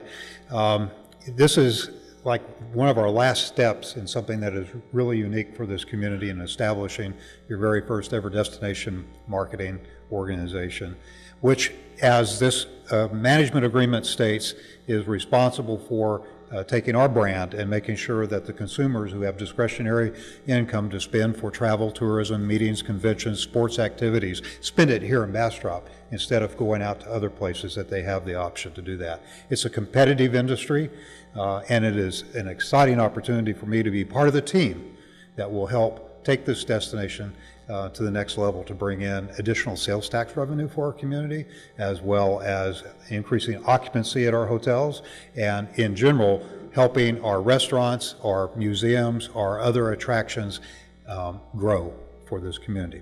So what I would like to do, as City Manager stated, is the very first part of the management agreement between Visit Bastrop and the City of Bastrop is the outcome of the workshop. That was not originally introduced, and the City Manager, as well as Sarah O'Brien, worked very hard to go over in fine-tooth detail what we presented from Visit Bastrop as the first draft of a management agreement. The outcome is that the Board of Directors of Visit Bastrop have approved this draft. What we will do, based once we get your input and get closer to a final agreement, that will go back to the Visit Bastrop Board of Directors for adoption. So I will begin. One of the things that is important on the first page in the red insert area is Visit Bastrop will provide global oversight of Bastrop's visitor assets and activities, provide a level of unity and representation to maximize Bastrop's brand potential. I think that's really important. It's something that has been lacking in the past, and I think that's a great addition among the other whereases that came out of the workshop. Since you were involved with that workshop, I won't go into detail on the other one, but I will point out that community assets must be a driver with strong ties to the hospitality industry, given the legal requirements of how hotel occupancy taxes can be used. So we will be lifting up the assets of this community that can drive demand to this community and using those to leverage all the other assets to ensure that the benefit by our brand marketing and sales is to the entire hospitality industry of this community. There's also language cleanup. I won't spend time on the language cleanup, is editing. So the rest of on page 2 that is indicated is just language cleanup. I'll go to page 3, and basically there was an emphasis to make sure that it's not only that we market and represent the assets of the city of Bastrop, but the surrounding area, because what we have around us is truly spectacular, and we need to take ownership of it and claim it as Bastrop's assets to ensure that people come here and stay here as they're enjoying our area assets. It is a reality proven time and time again. Visitors could care less what county they're in, what city they're in, what state they're in, except a state of mind about having a great time and great entertainment. Scope of services is indicating that we have the authority to use the assets of the surrounding area. The other element at the bottom of the page is to provide global insight. And the city manager and I talked about, we may be changing that to provide product management of community assets and activities to leverage available resources to maximize opportunities to attract visitors to Bastrop, both leisure and business, recognizing the critical role that tourism plays in our economy, both in hot and sales tax revenue generation. Product management is a trend and a shift. I know that some of our acronyms and terminology we use is fairly new. Destination Marketing Organization. We used to be called Convention and Visitors Bureaus, and that was a misleading way to identify ourselves because some communities don't have conventions. They were called tourist bureaus. Well, that's a little bit misleading. And one of the major changes that has occurred recently is that management of your product has become extremely crucial. Most of your major destinations out there don't just market anymore. They can't afford to just market. They're into assessing what the visitor experience is in their destination and helping elevate that and move that forward. And that's an additional responsibility that the DMMOs are now taking responsibility for. On the next page is an important technical way that we're going to put this together. It says that during fiscal year 2018, which is the initial startup year, Visit Bastrop shall prepare a draft business plan and present it publicly no later than the second council meeting in November 2017. That will outline how we're going to use the assets and resources. There is a little bit of a variation here that on the next page we'll talk about. This is only for the first startup year. What this allows is a little bit of time for the organization, which is just coming together with a brand new board of directors. We have a marketing committee meeting tomorrow. We have a finance committee meeting later in the week. We have a lot of work to do, and to provide you with the best plan for fiscal year 2018, we need a little bit of time to be able to present that. So that is giving us that additional time. On the next page, the red states that in year 2 through 5 of the agreement, on or before September 1st of each year, Visit Bastrop shall prepare a business plan and include a proposed budget that indicates in appropriate detail how the funding will be to be provided by the city for that fiscal year will be expended. This business plan and proposed budget will be presented publicly, and then we might have a little bit of cleanup there.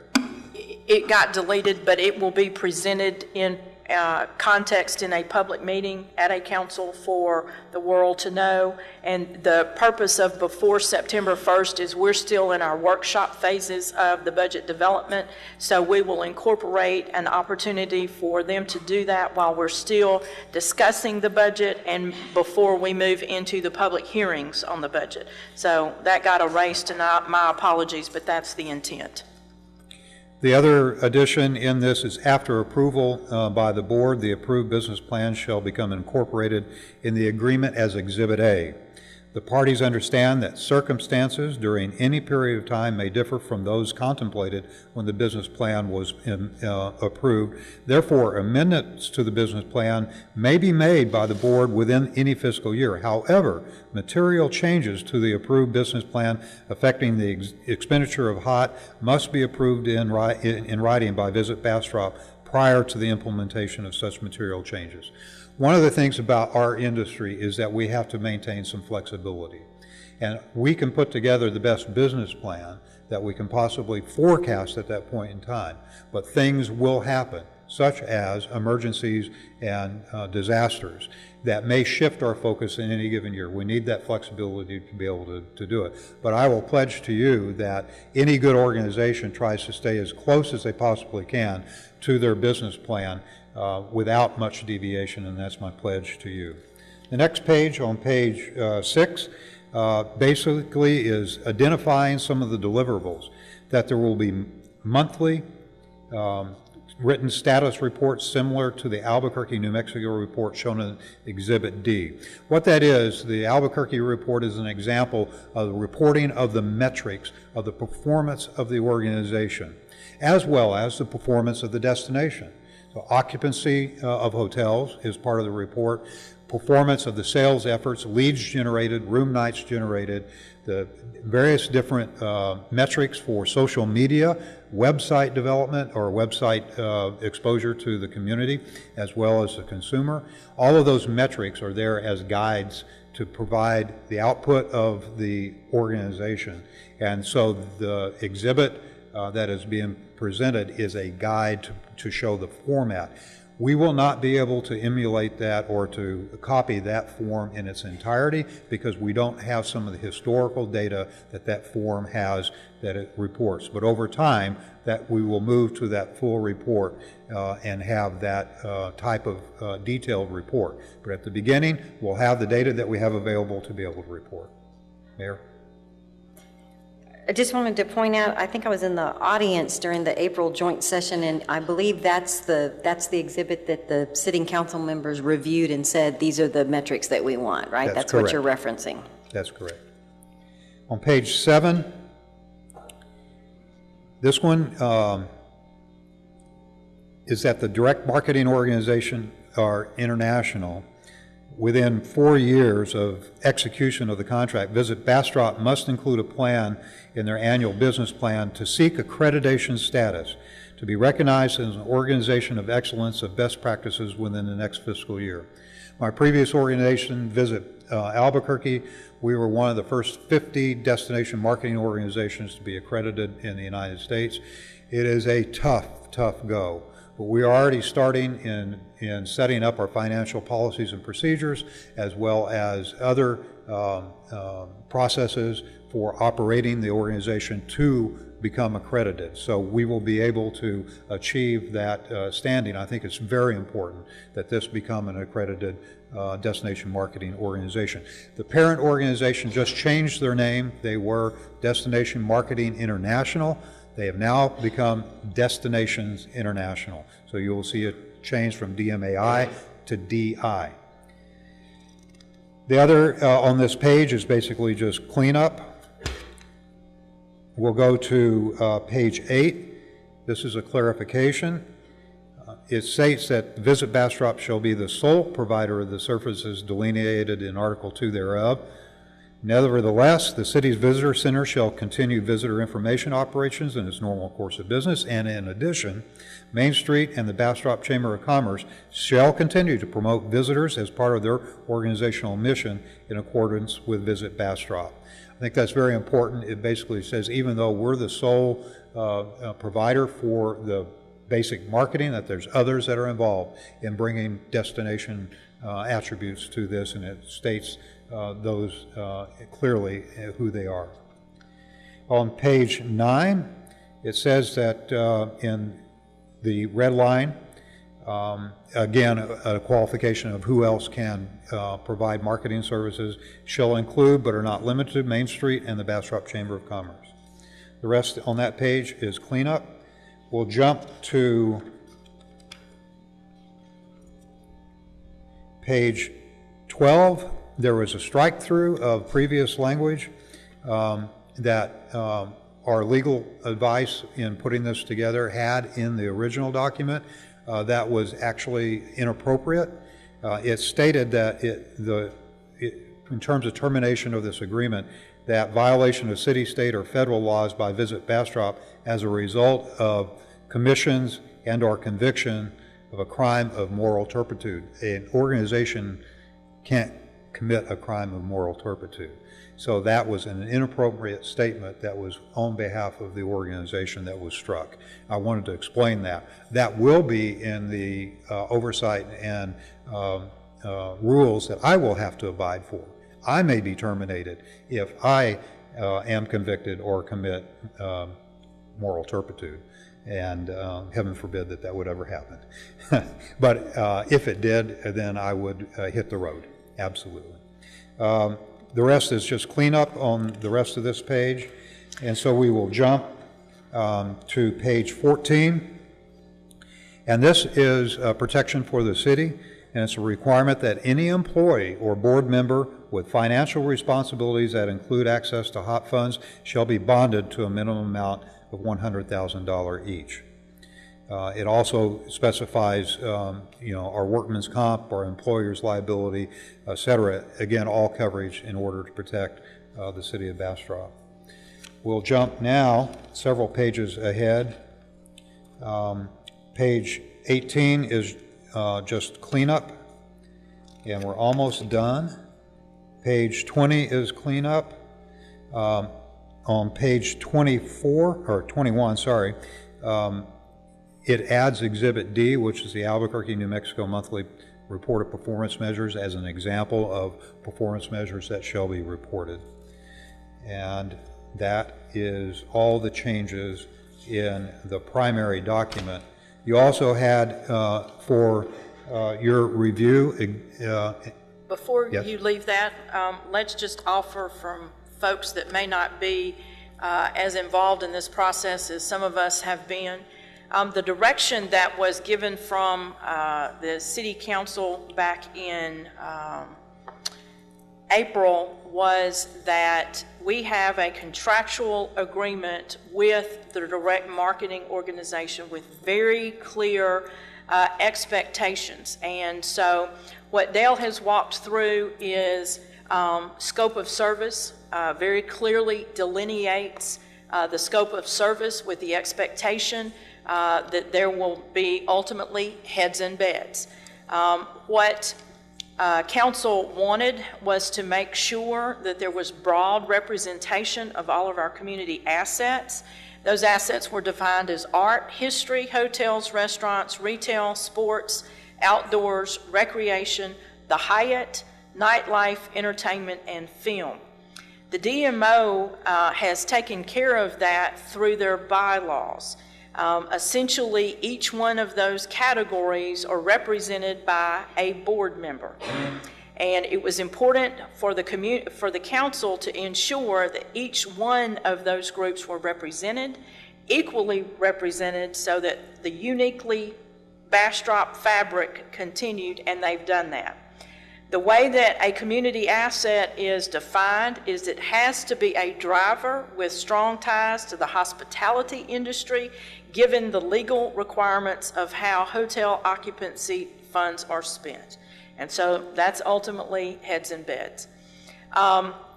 It was required that it have a dialogue mechanism because things change, community assets change. So in the DMO's bylaws, they have the ability to add another category as time changes.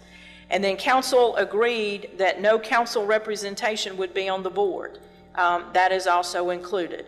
So this is a contractual agreement, once approved, that essentially says they're going to get 50% of the hotel occupancy tax that is generated annually. That's a target, recognizing that there's some variables from one year to the other. But as Dale and I have talked about, it's in our best interest that the DMO get as much money as possible, because we're counting on tourism to shore up our sales tax while we generate property tax through economic development. So there are also some requirements that he be here monthly, that he present monthly, and an annual workshop with the DMO board and council, so we never lose sight of our purpose. And I'm doing this just to help folks understand that y'all were very specific in April about the intentions of what you wanted to see back. The DMO board heard you, I have heard you, and that's what's being presented this evening. Thank you, and I am remiss. My eye did skip on page 7, if you want to refer back to that. City manager mentioned it, but under 3, compensation, item B, it states that beginning on October 1st, 2017, the city shall target 50% of the hot tax. The key word is target. Okay, before he moves to the next thing, council, do you have any comments on this contract?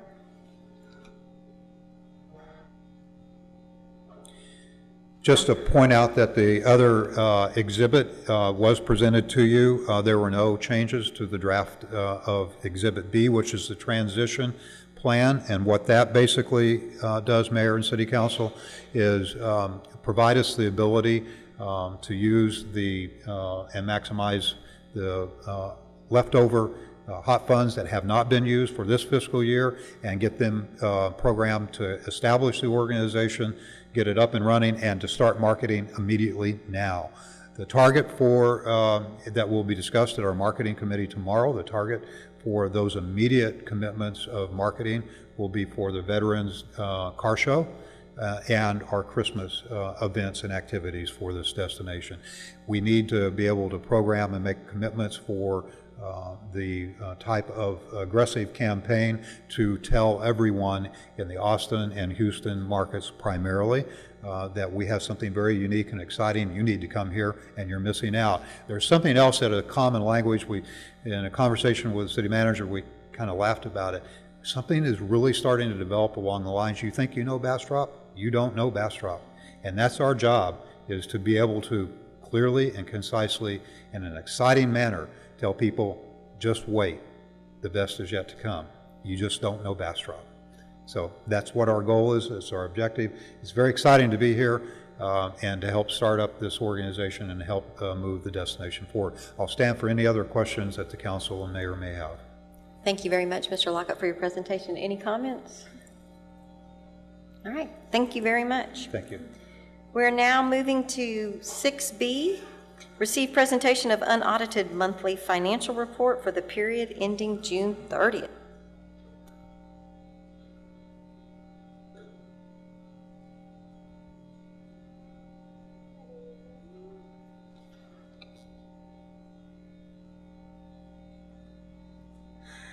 Good evening, Mayor and Council. Just want to quickly go through the unaudited financials for June 30th. So these are the balances for our economic development incentives. This was the end of a quarter, so we did pay out a quarter on this. So this shows you the remaining balance on the 2 incentives that we have on the books.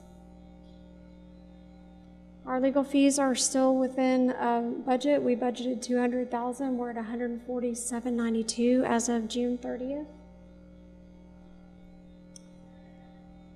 This is just a very broad summary of the 4 major funds: general fund, water, wastewater, electric, and hotel. We are 75% of our budget at this point in our fiscal year, and all of the funds are tracking right on track. I believe the hotel motel fund will catch up after the summer months revenue comes in, because those are the higher months. Also with expenditures, we are below budget in all of our funds. And then I've included in your report different comparisons year to year for general fund revenues and expenditures. All of those are either above last year or right in line with last year. Sales tax is just slightly higher than last year. And if y'all don't have any questions, I'll move on so we can get to our organizations. On behalf of Councilmember Peterson, he always says, Ms. Waldron, are we doing okay? Is everything all right? So, right now, we're doing pretty good. all right. Any other comments? Okay, thank you very much. Appreciate that. All right. For most of the audience, this is what you've been waiting for. Receive presentation from organizations applying for fiscal year 2018 hotel tax funding. City Manager. Mayor and Council, much like we did the community support organizations, tonight all we're asking you to do is just receive the information from the organizations that are here, and to you that are here, there will be no commitment this evening as to whether or not you receive the funding. We will address all of that during our budget presentation when we present the budget on August 8th in about, 2 weeks from tonight. So. Before we get started, Mayor Pro Tem Schiff wants me to remind each of the presenters that it's 3 minutes. It's going to be a long night for all of us, but I want you to know that your full applications, they were a part of our packet, so you can go online and download them, and I assure you that all of council has that. We've all got them on our iPads. We've all been looking at them for a long time. We may have a few questions for you, but again, as the city manager said, please don't think that because you got to talk for 3 minutes that we're automatically nodding yes. This may be one of the many hard decisions that we've got to make because there's, as always, higher need than there is funding. So we'll address that. With that, Ms. Womble with Bastrop Chamber of Commerce.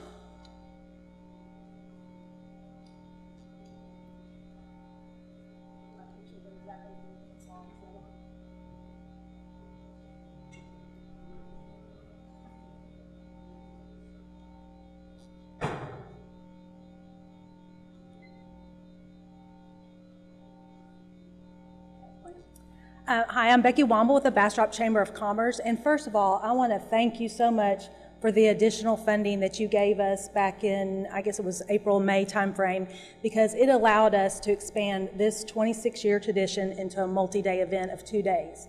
I just want to give you some statistics about what happened this year. For our first inaugural 5K run, and I think the mayor will see her in one of those pictures, we had 262 runners that came from around a 150-mile radius in Central Texas. And then they stayed over for a glow dance that night in the park that went till about 11 o'clock. And then Saturday, we had a full day of events with water slides. We know between 600 and 700 children got to enjoy these water rides in the park. And thank you to the Parks Department for all additional help in getting us water spigots to make that possible. We had over 100 volunteers, 51 different businesses that helped us make this a great event. And anyways, it's a 26-year tradition, hoping to be 27 in 2018. But we had an amazing fireworks display. We're already talking about expanding that for next year and possibly having skydivers. So anyways, I just wanted you to see some of the pictures of what an amazing event it was and how much fun it was for the community and how many people it brought into town. We got some preliminary numbers about the number of hotels that we generated. We're still working with the hotels to get some additional numbers, but we just wanted you to see what an amazing event it was and how much fun it was for the community and spectators that came from all around Central Texas. So, that's it. You've made the Mayor Pro Tem very happy. Are there any questions? Okay. The next organization is the Bastrop County Historical Society. Mayor. Yes, sir. I have a family relationship with the chair of this organization, so I'm going to step off the dais while this presentation is made.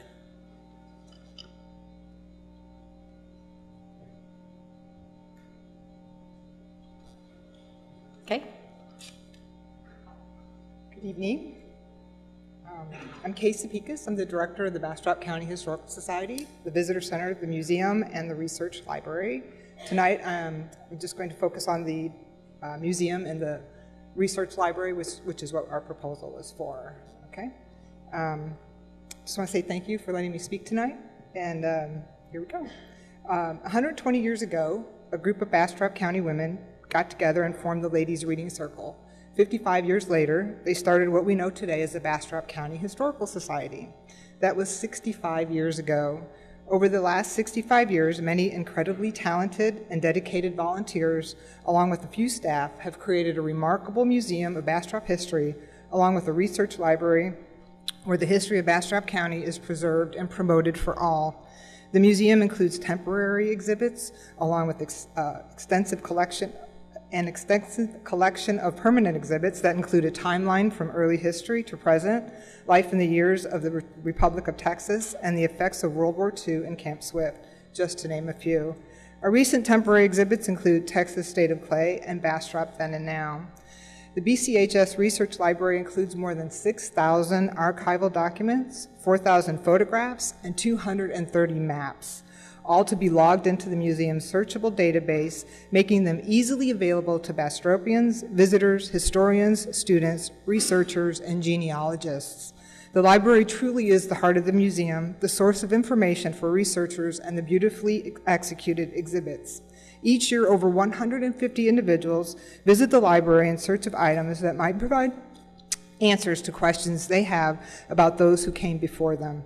Our museum archivist, Carol Kaiser, and her team of dedicated volunteers assist with these individual requests.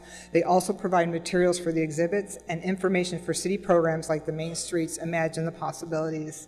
In addition to the collection and preservation of Bastrop's history, BCHS has numerous activities designed to promote our history and encourage residents, visitors, and potential residents to experience Bastrop history for themselves.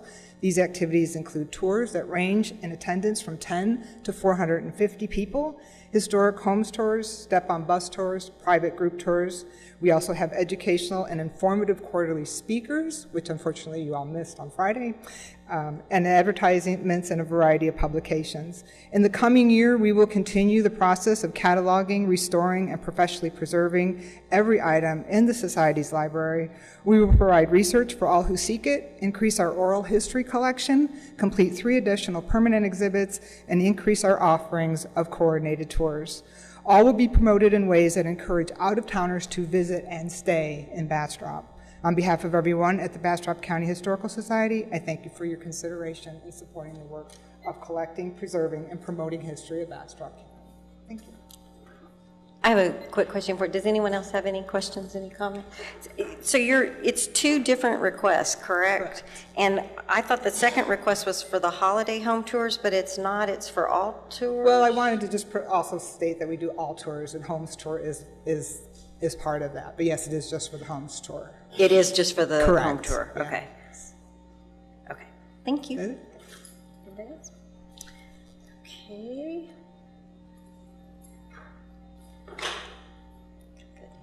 All right, we're moving on to Bastrop County Women's Shelter, doing business as Family Crisis Center. Is it Sherry Murphy or, nope, looks like it's Charlotte. Well, come on. I'll keep that. I'm going to stand back so I don't blast y'all with my loud voice. Good evening, Council, Mayor. I'm Charlotte Peach. I have the honor of being the fundraiser for the Family Crisis Center. We'd like to thank you for your past support of Hot Funds money. We use those monies to offset the cost of a T-shirt we create each year for our Pedal Through the Pines event. Step to the microphone. The people at home cannot hear you. Okay. Can you hear me now? You want me to start over? Okay. So we use those monies to offset the cost of creating a T-shirt that we give to our cyclists, participants, our volunteers, and our sponsors of the pedal event. We are in our 16th year of the event. We have cyclists that come from not only Bastrop, the state of Texas, and even outside of Texas to do our event. We hold it each March, and we'll be in our 17th year. And you do surveys for your heads and beds? We do. We do. and I had 50 rooms from last year. Am I, No, do I have that? we- Help me out with that. Last year was our first year that we had to compete with weather. And instead of seeing a bumper number for our event, since it is an outdoor sporting event, we had less participants last year, of course. We had about 250. We dealt with rain leading up to that event that week, some flooding. And so, of course, it lowered our numbers. Okay, thank you. Any questions? She's got plenty of time. No, Thanks, Charlotte. Appreciate it. Okay, the next organization is Bastrop Homecoming, and the name on the application is Lori Chapin. There she is. Hi, Ms. Chapin. Mayor Schroeder and council members, thank you so much for allowing me the 3 minutes, and I'm going to make it less than that. I'm super fast. I want to leave room for questions. Very brief history of the homecoming event is that it started 70 years ago in August and was a welcome home for the 90,000 plus soldiers that were stationed just north of town. We're excited to use motel funding to bring in some of the best entertainment that we can find, that we can afford on our budget. Just to give you an idea of what the modern day price goes for a headliner is about $30,000 for 2 hours, which is just a shock to the system for everybody, I'm afraid. So that with that level of talent, you know, we can afford about one night. We want to be able to go to 2. We want to get people into town, and we want them to stay here for all 3 or 4 days. So the hotel motel funding also frees up a lot of our revenue to give back to the community, and certainly to grow our scholarship fund. Sorry for my allergies. And I did not, well, you said who I was, I think. I'm Lori Chapin, and I've been on the committee for, oh gosh, way too many years, and I've gone to the event for way too many years. But I'd like to just open it up to questions now.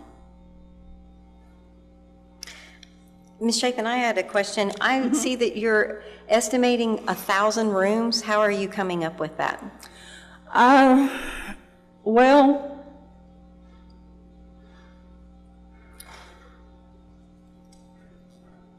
$1,000 rooms? Sorry. Yes, ma'am. I have, the way I'm reading the application, you're saying 9,000 people will attend, and you think 50% of them will be staying overnight in a hotel, and then you came up with 1,000 room nights. Yes, so just, you know, based on the number of hotels that we have in the area. So that over a 5-night stay, so Tuesday night through Saturday night, an accumulation of that. So one of the reasons I'm bringing this to your attention is that next year we're going to say, so how many? Prove the 1,000 rooms, or you're not going to get the money. So obviously, I want to make sure we're clear. Right. So obviously, it's an estimated number. So we do offer an online survey through our homecoming website, and one of the questions on that survey is, did you stay in a hotel, a bed and breakfast? So is that new this year, or did you do that last year? We've always had that. And so how many rooms can you claim for last year? I would have to go and look. I would have to pull up last year's survey. Okay. Well, those are my questions. I don't want to give you a no, bad I very much number. appreciate that. I just, those and were I my can questions. pull that up. So, and we do offer a hard copy survey at our event. Also, the hard copy survey is a little more difficult because it's the whole event is outdoors. There's not really an indoor spot to have someone collect those. Although we've done it in years past, and those have been reported on past hotel funding reports. Any other questions? No. Thank you. Thank you so much. Okay, we're at Bastrop Juneteenth, and I would assume it's Miss Aldridge, and I don't, that's whose name was on the application. Anybody here from the Juneteenth? Okay, moving on to Bastrop Opera House. Well, you're not Debbie Denny. Okay, there we go. That's who signed the application. Okay, ready, go. So my name is Terry Lynn Moore. I am a board member of the Bastrop Opera House. I want to point out a couple of things to you this evening, and we will only take 3 minutes. The Bastrop Opera House is uniquely Bastrop. We know that it's an attraction for the community. We know that it attracts overnight stays, and we also know it's a day visitor attraction, so people are spending their money when they're here. We are also unique in the way that in our productions, we have the opportunity to have one-on-one contact with ticket recipients. So if somebody buys a ticket online, we have a required question on our online site that says, are you staying overnight in a local lodging facility? And if so, how many nights and how big is your party? So we will be able, and that's on our website currently. When people come to the window and they have not purchased their tickets and they're buying them there, our box office staff will be asking exactly the same question with the spreadsheets that is there. So we do have that opportunity. We also rent the Opera House for different events, local events, birthday parties, and things like that. We currently have a form that asks, thank you for hosting your facility at the Opera House. How many people were in your party? How long did they stay? Were there room numbers? This information is required before they get their deposit back. So we know that that information will come back. So we feel confident that we'll be able to provide a clear understanding of how many rooms we've used or required for the productions that were there, as well as an idea of how much money was spent. I would like to introduce to you Lisa Holcomb. Lisa is our operations manager, and she has some awesome information for you about our upcoming season. Hi. I do want to tell you about our performing arts season for the remainder of 2017 and all of 2018. I don't have time to go through each and every one of the shows, but this, you can read it and see for yourself that we have every single month through September of 2018, we have a different production. In fact, starting August 18th, most of our weekends will be filled up with a production that either we are doing ourselves or we are bringing in a show. For instance, the flamenco program that was highly successful will be brought back again. You can see also on the back that we are adding this year to the to the program of works. A while back we had a gospel weekend that was highly successful, so we're going to be working that in quarterly, and you can see here the different types and also some of the different entities throughout Bastrop that will be renting our facility to hold their events as well. So we hope you all will come to the shows. Do you guys have any questions? I do. Does anybody else have any questions? I hate going first. I'm sorry. I'm so annoying. I'm sorry. Because I'm looking at this for the first time, I do know there's 52 weekends in a year. How many weekends is there programming? I'm not sure. So I will tell you that this is a new development. The schedule that you have in your hand is something that was just put together in recent days.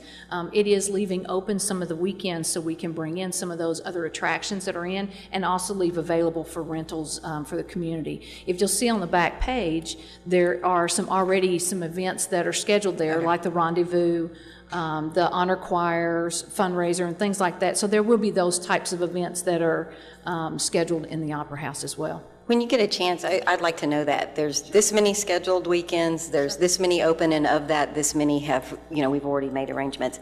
And then when I looked at your application, I see that you're asking for 3 sets of money. And I also see that you're saying you're going to have 500 rooms for each set of money. So again, and I see you're keeping track of it, Okay, but... well, let me clarify that. I'm the one that actually did that application, so that was an incorrect information there. 500 That's going to be hard for us to meet. I will tell you that we will have definite numbers on how many rooms we have provided that we're going to need for our productions. Okay, you might want to, you might want to submit an amendment, because Absolutely. we're going to be looking at these hard and then definitely looking at them next year. Absolutely. I'll be glad to do that. Any other questions? Okay, Blue Flame Car and Motorcycle Show. Thank you, ladies.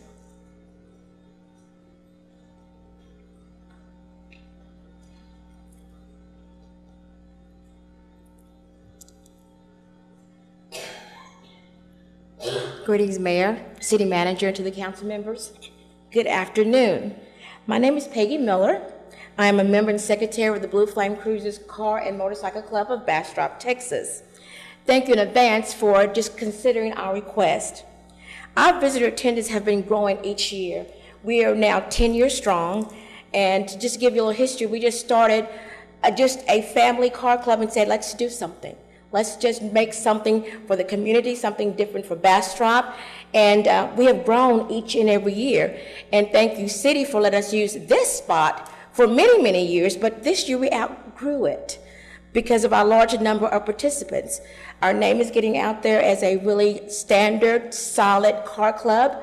And we want to enhance it. So that's one of the reasons why we're asking for the hot funds, because we have some data that 90% already of our participants are coming from out of town, as far as Louisiana, Houston, Austin, Hutto, New Brunswick. We have a barrage of people coming in from many, many different counties. And what we've done over the past year is just kind of ask them when they're at the registration table, are you staying here at Bastrop? We also asked during our registration, would you like hotel recommendations? And usually we have 3 that we recommend all the time to some of our participants. So we're just kind of want to enhance our whole car Bastrop experience, because they do like Bastrop, they do like the hospitality. We hear it over and over in our car shows. We're not as big as the veteran show as you could see, but I think we're heading in that direction. So we're just hoping that we can make this a 1 or 2 day event, make it more where it's more entertainment than just the cars, and just bring in stuff that's going to be family friendly. That's kind of one of our mottos, to make it a family event. And that's why this year we moved it over to the Showman's Theater, because they were showing the movie Cars. So it worked out very, very well, and I think this is going to be even a bigger enhancement to attract more people to Bastrop. So that's my spiel. Hopefully they'll release another Cars next year for you. I hope they do it every single year. Any questions? Yes, ma'am. Yes. I'm looking at your expected attendance of 600 to 800. You said 30% of them are going to be staying overnight in Bastrop. Yeah. And yet you're only indicating 1 to 2 hotel rooms. 0.3%. Well, there you go. Yeah. You're taking care of that. Yeah. Because I heard the numbers, and I did percentages, so I'm sorry, because I'm a numbers person, so I'm sorry. But last year, just kind of we just kind of surveyed, thinking that we were going to go this way. We had at least 75 of our participants that actually stayed here in Bastrop. And this is not only our participants, it's the family they brought in, friends they brought in, and then our family members that we brought in, so yeah. So you're saying you were about 75 rooms this year, and then you're going to have a mechanism to track it for next year? Yes, ma'am, we are. Okay. Does that help, Mr. Councilmember Nelson? Thanks. Okay. Okay, thank you very much. Thank you very, very much. And we do have... I'm sorry. Councilmember Johnson has a question. What time of year do you do your show? It's every 3rd Saturday in June. Oh, okay. Every It's 3rd with Saturday the in June. Juneteenth celebration. Okay, I couldn't see that on here, but okay. Yes. All right, appreciate it. Any other questions? And we do have something for you, Council. I did not bring it tonight, but we do have an appreciation token of our appreciation to you, and I'll make sure that one of you guys get it over the next week. Thank you. I thought she was going to give us a car, but I guess... You can have mine. If you We really, can't take it. If you We really can't did take it. turn that wrench on it. We can't take it. Thank y'all so very much. Thank you very much. Okay, keep Bastrop County beautiful. Ms. Middlebrooks.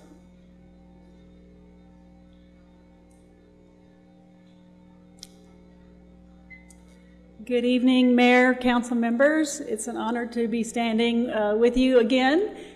They say that public speaking is like the #1 fear, so I figured the more we practice, the better we get at it, right? So So I'm here to talk about the Bastrop River Rally. You know, we're talking about destination marketing and assets. And our beautiful river is one of our greatest assets in Bastrop. You know, you can go down there, you don't have to worry about bumping into a ton of people. It's just peaceful and serene. So we do a river cleanup every year. We started 3 years ago in September, going down the El Camino paddle trail and cleaning up.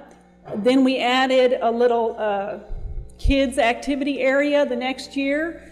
All of these things were occurring on the same day. Last year we added a 1K and a 5K fun run over the old iron bridge to bring attention to that historical, you know, everybody knows that bridge when they see it. So some of the feedback we got last year was, if you're on the river, you can't participate in the kids' activities and bring your family. It would be really great if this could be a 2-day event.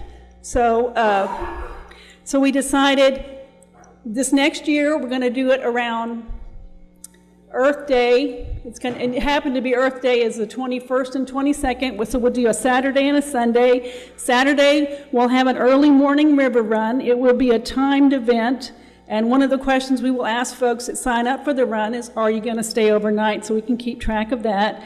We're going to partner with the YMCA. Generally, they do the Healthy Kids Day in April, the first part of April, so they're going to join us. We're going to have the Healthy Kids Day and a Nature Fest with different activities for hands-on educational, environmental things, that free activity for families. And then on Sunday morning, we'll have the actual river cleanup. So that will encourage folks to stay for the weekend. We want to, you know, we were part of the Patriotic Festival. It was such an amazing event. The Chamber did an excellent job. They knocked it out of the park, and so we were really inspired by that. So we just envision a lot of locals coming, a lot of tourists and visitors coming, and having the Bastrop River Rally be something that goes statewide and everybody hears about it and they want to come and enjoy the river. Our motto is deliver for the river. So thank you very much for your time. Yeah, Mayor Pro Tem. What are your major expenses of putting on, doing this event? Well, generally it's advertising. So that's really what we're seeking, because we want to, you know, bring more folks in. So. All right, so if the DMO does, in the future, does advertising and promotion for the events,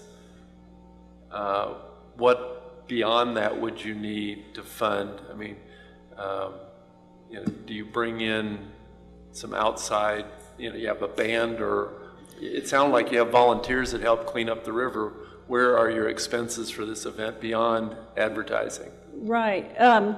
Well, we also do, it's called Music on the Colorado. We have local bands, and we'd like to, you know, have the money to do big name attractions to come as well, and have music, you know, throughout the day on Saturday.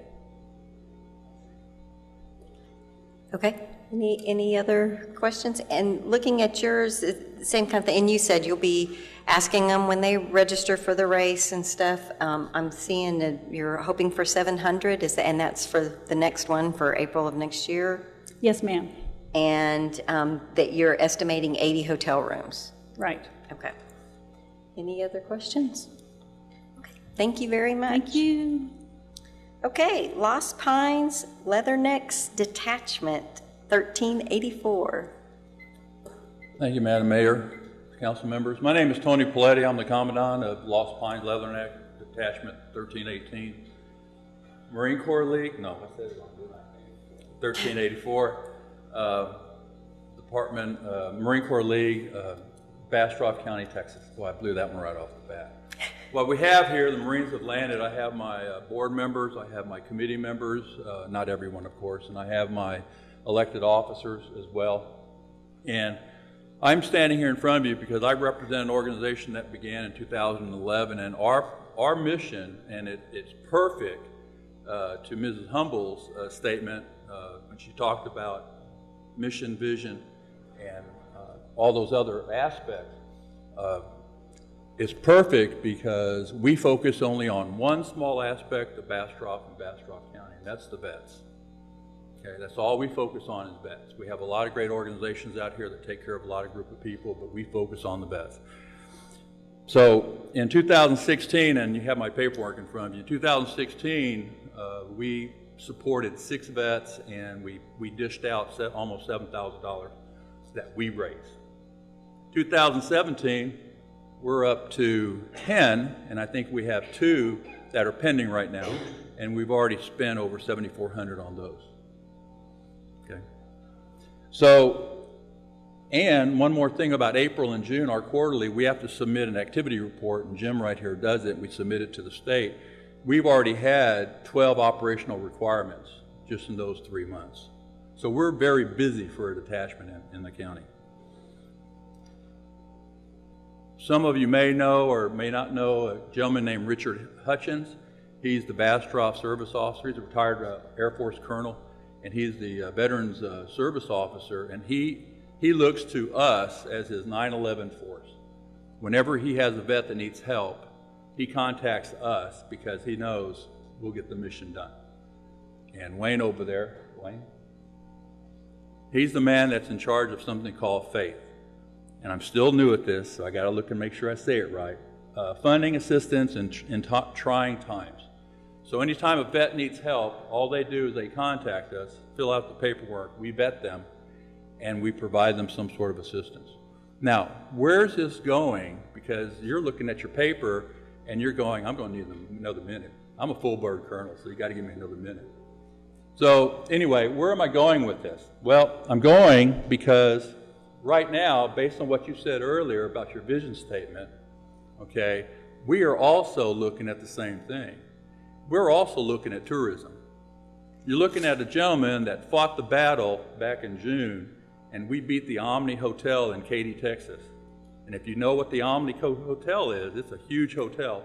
And we're going to bring in about 250 delegates for our state convention, June of 18. Now, state of Texas doesn't give us any money to support the convention. We have to do it ourselves. And I'm a retired varsity baseball coach, and I know there ain't no fun in fundraising.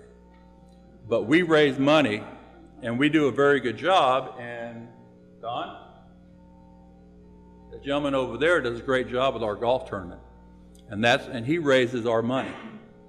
We're raising money to pay for the convention, but your piece of paper in front of you, my piece of paper in front of you, has nothing to do with that. It has to do with the fact that we have to provide transportation. I've talked to Derek at the bus barn, and he told me exactly what I need, and I put down, I think, $3,000. It's actually $2,972 and something cents. That's what I need the money for. And so we brought in a convention, and talking to Adina at the county and Kathy over at the convention center, they're happy with the fact that we brought it in. So you might have a question for me. That question might be, how am I going to track my money? Easy. The bus drivers will keep a tally mark, and that's how I will know. I'm a retired Marine colonel. I'm also a transportation officer, and the moment I see that those buses aren't being utilized, guess what I'm going to do? I'm going to cank them. And if I got to give you the money back, which I intend to do, I'll give you the money back. And here's another reason why I think it's important. I'm going to be contacting a former commandant and 2 sergeant majors of the Marine Corps to be the guest speaker, to draw in those delegates. So true test of intelligence is the fact that 2 minds think alike. And when you were talking about all that up there, I was thinking the same thing. I'm bringing in tourism, I'm bringing in people, I'm supporting your economic, what was it again? Your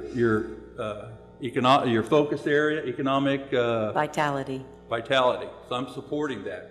We're also supporting your vision and your mission because we're volunteers. Nobody gets paid. Thank you very much. I want to clarify for council that they originally submitted under community support. That's why their application is on a different form. When it was reviewed, it was realized that they were a better fit to hot funds. And so you are, in your application, you're asking for $2,940, and the expectation is to have several hundred people here for 3 nights. Correct. Any other questions? And being in Central Texas, we're already being told by certain detachments that who didn't go to Beaumont and they don't go to Dallas, they're coming to us because we're Central Texas. Everyone would rather be in Bastrop than Beaumont. Thank all of you for your service. Thank you very, very much. Oh, I'm sorry. Councilmember Jones? I think we're okay. Thank you very much for your service, and thank you for your presentation tonight.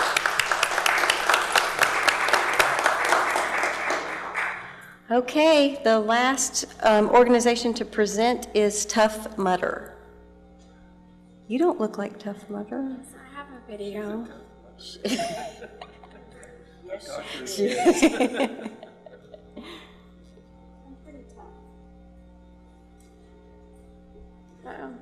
Thank you for the opportunity for our organization, Tough Mudder, to present a brief overview of our project, Tough Mudder Central Texas 2018.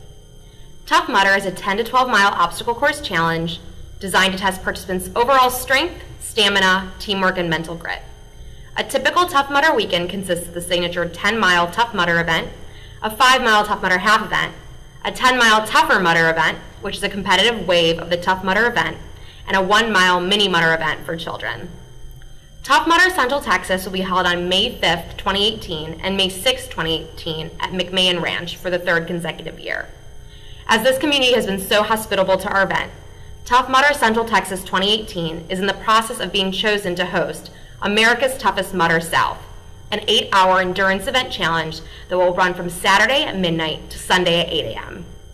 This event series will be promoted and televised on CBS. With a portion of the requested amount of support, the City of Bastrop will have opportunities to showcase the host community and hotels within the televised episode. In addition to believing Bastrop to be the best host community for Toughest Mudder, we have seen that the average percentage of Toughest Mudder participants that stay overnight is 82%. This is likely so high as the event is overnight.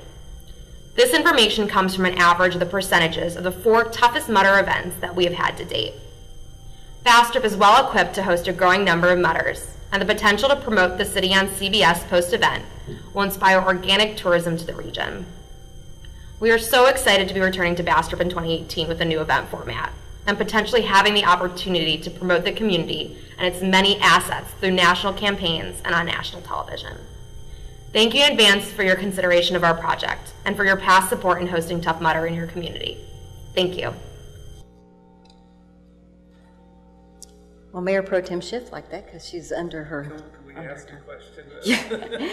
Sorry, they're out of New York, and so they. So they're expecting 12,500 people, and they were estimating 4,500 room stays.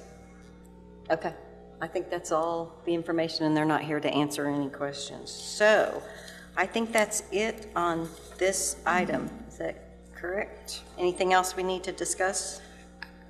I think that this falls under when Dale talked about the surrounding areas and utilizing the region from a DMO standpoint. Tough Mudder is a great example. While it's hosted in Smithville, clearly the number of rooms that they require, Smithville cannot handle. So Bastrop benefits from many of their participants staying in our hotels and driving back and forth. So I think that that's why she's saying that Bastrop is a participant, just by way of background noise. Okay. All right. I think we will be moving on to item 60, and you will not hurt our feelings if you decide that you want to go. I realize it's getting late for all of us, so don't feel like it's rude for you to get up and leave. Have a wonderful. You're welcome to stay. It's open government, but just don't feel like you have to. We're at item 60, receive presentation on the quarterly investment report for the period ending in June 30th, 2017. Good evening again. Our investment policy requires that I bring you a quarterly investment report, and this is our June 30th period ending report. Our book value at the end of the last quarter was $29,797,000, and now it's $28,316. There's a glare, sorry. These are all the funds of the city, so it goes across all of our different funds and enterprise funds, general fund.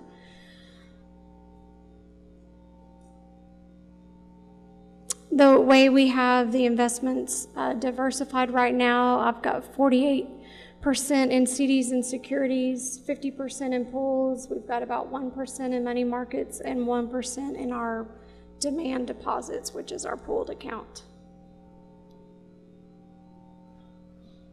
Year to date, we've earned $190,000 in interest. That's over the $139,000 year to date of last year. I'd like interest rates higher, but then there's a consequence that comes with that. So it's that economic, like on one hand, you know. And Mayor and Council, to put that into perspective, that's 2 pennies on the tax rate, so I'm grateful for every dime we get. Absolutely, absolutely. Is that it? Y'all have any questions for Ms. Walder? Thank you very, very much. You're welcome. Council, I was going to let Sean go, and then can we take a 5-minute break after Sean goes? Is that all right with everyone? Okay. Oh, I'm Mayor, sorry. Yes. I'd like to say one thing. Tracy, thank you for all your hard work. Yay, Tracy.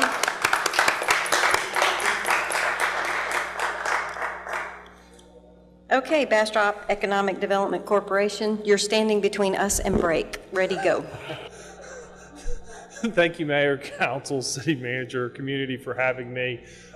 Just to give you all an update on the happenings at the EDC since the last time I saw you, and that doesn't seem to be working. So the board approved last Monday a project. It was Project Minerals. It's Granite and Stone LLC is the company name. It'll be coming to the council for approval. Just in the timing wise with y'all agendas, when we approve a project 1 month, it'll be in the reading of the resolution necessary for the actual approval from council will be in the following month. So that'll be at the 2 meetings in August. The total incentive package on this deal is $391,125 is the estimate. There is a sales tax rebate component of that, which is truly an estimate based on their application to the EDC of their first 5 years of sales tax collections. They're going to add about $9 million in investment, create 150 new primary jobs over 5 years. They're going to construct a 50,000 square foot facility. Their projected year 5 taxable sales are about $20 million is what they had on their application. And when we run our economic impact analysis, part of what it calculates is utility revenue coming into the city of Bastrop, and it's $800,000. The net benefits on a 10-year period in that economic impact analysis is $3.3 million to the city of Bastrop and $5.5 million to all taxing entities. They have a sister facility that they currently opened in Massachusetts, and these are pictures from that facility. You can see the manufacturing floor on the right with the overhead cranes, the exterior building on the left, interior storage and exterior storage, super clean, looks good. And then the exterior retaining wall, they built this on a little bit of slope and had to cut it out. But this company, we're excited that they've selected Bastrop, and we have our performance agreement out to them. They have till Friday the 28th to execute it, and we hopefully will be bringing this to the council next month for y'all's approval of the project. Also coming to the council next month for 2 readings will be the downtown trail expansion. At the EDC board level, it's called a finding of fact, and so the board actually has to find the facts of what in the law justifies an EDC project. They did that at the last board meeting for the downtown trail expansion. They funded the FY17, FY18, and FY19 amounts in that finding, and that'll be coming to the board or to the council as well for 2 readings of the resolution for an expenditure over $10,000 of the EDC. So it's a $680,000 project that will be constructed in FY18 and FY19. This project has received such good community support. We're really excited about being able to make Bastrop more walkable and being able to connect up the downtown north and south and east and west. Also, we've had several recent announcements out in the retail sector. You've probably seen those on our Facebook post. If you're not following us on Facebook, I highly recommend it. Last week's CC's post, and these are really small, so I apologize. We had 308 comments, 546 shares, and 73,600 73,607 people had seen that post, and that was at noon today. The Denny's Burger King post had 370 comments at noon today, 479 shares, and 52,812 page views or scenes or whatever they're called, because I am not the person that does that. So the mayor and city manager, as well as EDC staff, attended what is called Opportunity Austin 3.0, the regional partners meeting last week. That's the 5-county initiative for job creation here in Central Texas. It's run by the Austin Chamber. It's an investor pool. The Bastrop EDC is an investor in that, as well as a lot of communities. And it takes a village to make economic development regionally work. And so the Austin Chamber coordinates this. The economic development organization in each community invest in this, and they do larger national, regional, international marketing on our behalf. And we were blessed to have them come out here and hold a regional partners meeting.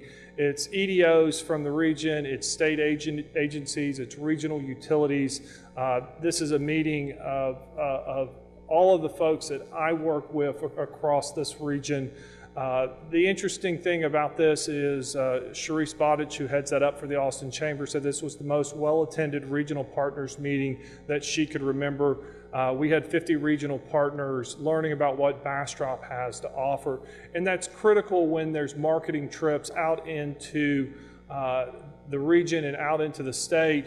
What we find is sometimes we'll meet with a company that they're not a fit for Bastrop, they're not a fit for Round Rock, they're not a fit for San Marcos, but they are a fit for one of our partner communities here in the region. And we shall not waste our own efforts in those companies. When we find them and they're not a fit for us, we need to help them find a home here in the Austin region. And so the Austin region now being more knowledgeable about what Bastrop has to offer and what is available here will help them when they run across projects that fit us and that doesn't fit them, and vice versa. And so there have been regional partner meetings out into the communities, about one every quarter. They're going to be a little bit faster here coming up over the next few months. But we're really excited to go out and see these communities, as well as to have the opportunity to host them here. There is one more thing that I want to share that came out this week. If you do not subscribe to the Austin Business Journal, the list for largest Austin area employers was in this week's edition. The Hyatt Regency Lost Pines and Spa was number 44 out of the top 50 in the Austin region with 703 employees. Of the 43 in front of that, 2 of them were in Round Rock, one of those being Dell Technology, the other one being Baylor Scott & White. And number 43 was Central Texas Medical Center in San Marcos, and so the Hyatt was number 44. Every other of those companies was Austin and had an Austin zip code. And so that is saying something about the Hyatt and what they offer to our community and employment and the opportunities out there. The mayor alluded to this earlier, but I want to reinforce this for the council and the community. July 31st, the EDC is holding a special meeting and workshop. It will be here at council chambers. We do have a new start time. The board has elected to start our meetings at 5 o'clock, and so they will be held here in the council chambers, but the July 31st meeting starts at 5 o'clock here. Any questions from any of y'all? On that project that you discussed, is there infrastructure investments additional to the economic incentives that you put forth? So this project has a 2.1 year payback on it. It will have an infrastructure component that's going to be run as a separate project. When you calculate in the infrastructure component, it's going to have about a 5.1, 5.2 year payback. It's also going to open up some additional real estate in the park, and it's also going to solve a violation of city's development ordinance that we have in our park, in which we only have one ingress and egress route, which is a public safety issue. It's also going to provide us some better water service down in that area as we loop the water line down South Street into the park. That's going to be, the presentation on that's going back to the board on July 31st. For them to consider that. But yes, there will be a separate infrastructure component related to it. Sean, I got a couple of questions. On the job creation, you said it was up to 150 jobs. So we have an idea of realistically what are the optimum jobs that will be created? So what's on their application at 5 years is 150 jobs. Our requirement for their job incentive for year 5 is 100 jobs. And so we want to be reasonable in what it is, but when we calculate the incentive, we want to put performance standards out there that they can meet, and also offer an incentive that's related to those standards that we know they can meet. But on their application, it was up to 150 jobs is what they're committed to. The average wage on those is $19.47 an hour, and that includes benefits and burden. So they're good paying jobs. You anticipated a second part of my question. Thank you. Yes, sir. Any other questions for me? Sean, just an excellent job. You guys did such a great job with OA. You and your staff really represented Bastrop well. Thank you very much for all your hard work. Thank you all very much. Okay, Council, I know we said I'd take a break, but I realize the very next item is citizen comment, and do we have anybody wanting to make a citizen comment? Will you guys indulge me that we let the citizen comment, because they may be wanting to go home? Madam Secretary?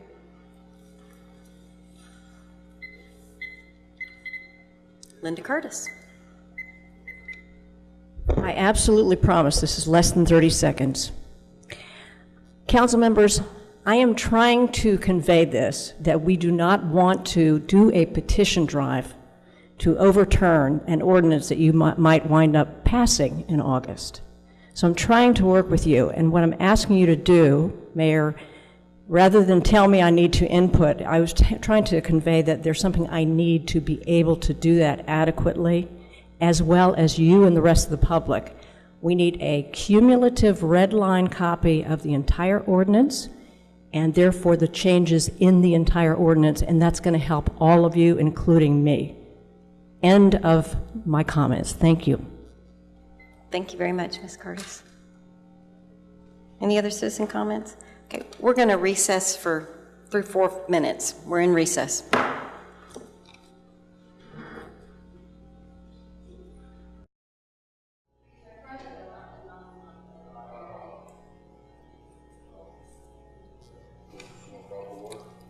Okay, it's 9:12 and we're back in session. So that, and I'm so sorry, we're going to try to do better with this. We're going to do our consent agenda and do 8A. Then we're going to do 9A, 9D, 9G, and 9H, and then come back and catch them. So we're trying to catch folks that are in the audience, because not everyone thinks we're as interesting as we are. So we are on the consent agenda, Madam Secretary. Does anybody want to pull the minutes? Anybody in the audience? Madam Secretary, if you'll read the consent agenda. The consent agenda reads as follows. Item 8A, consider action to approve minutes from the June 29th, 2017 budget hearing and July 11th, 2017 regular council meeting. That concludes the consent agenda. I'll take a motion. I move to approve all the items on the consent agenda. Second. I have a motion and a second. Is there any discussion? Seeing none, Madam Secretary, if you'll call the roll. Mayor Pro Tem Schiff? Yes. Councilmember Ennis? Yes. Councilmember Nelson? Yes. Councilmember Jones? Yes. Thank you, Madam Secretary. We're on 9A, consider action to approve Resolution R 2017-50 of the City Council of the City of Bastrop, Texas, allowing an alternative lighting plan for additional canopy lighting at the Buc-ee's Travel Center located at 1700 East State Highway 71 and establishing an effective date. Hello, Mr. Brandon. Thank you, Mayor, City Council. We've been working with Buc-ee's, who most of us know is the small convenience store at the corner of Highway 71 and Highway 95. We've been working with them to help get to help them with their proposal to install 2 new canopies for additional gas pumps. And part of that has caused us to look at our outdoor lighting standards. Our zoning ordinance has rules and standards that apply to the way that outdoor lighting is installed on the site, what kind of output we can they're allowed to have, and how those fixtures need to be shielded in order to prevent too much light pollution from escaping the site and shining upward. When we went through those calculations, it was found that when they considered all of the aspects of the project. The amount of output that the site would have would exceed our standards by about 19%. And part of that goes back to the ordinance and the allowance that City Council has to approve an alternative lighting plan, which has been proposed by Buc-ee's. There's two pieces to their request. There's the first part that kind of looks at the site from a practical standpoint and how it's related to the other sites and the other streets in the area. One piece, well, let me back up. The calculations and the standards that are required are based on that total output per acre of land. And so because the property is roughly 13 acres, the amount of output of those fixtures exceeds that acreage. And so one aspect of the property is that it's adjacent to a fairly significant open space that's within the TxDOT right-of-way. And when you look at, when you consider some of that area and work that into the calculations, it does bring those numbers down to where they would meet the ordinance. So that's the first consideration.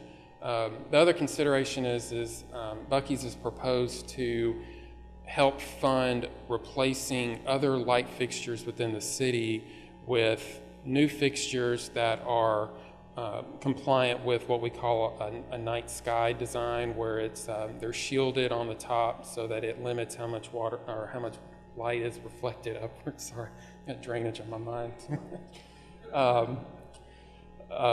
And so they are proposing that they help fund replacing those fixtures with more energy efficient LED fixtures that will not only last longer, but they'll actually provide an adjustable way, a way to adjust the output of the fixtures based on where they are, what kind of environment they're in. And so that's the gist of the proposal, and it would... What's the size, the monetary size of this participation? So we've gone through and estimated how many lights would need to be. In fact, let me show you an example of the... So here's an example of an existing, what we call a barn light that we see throughout the city. This one's actually outside of City Hall.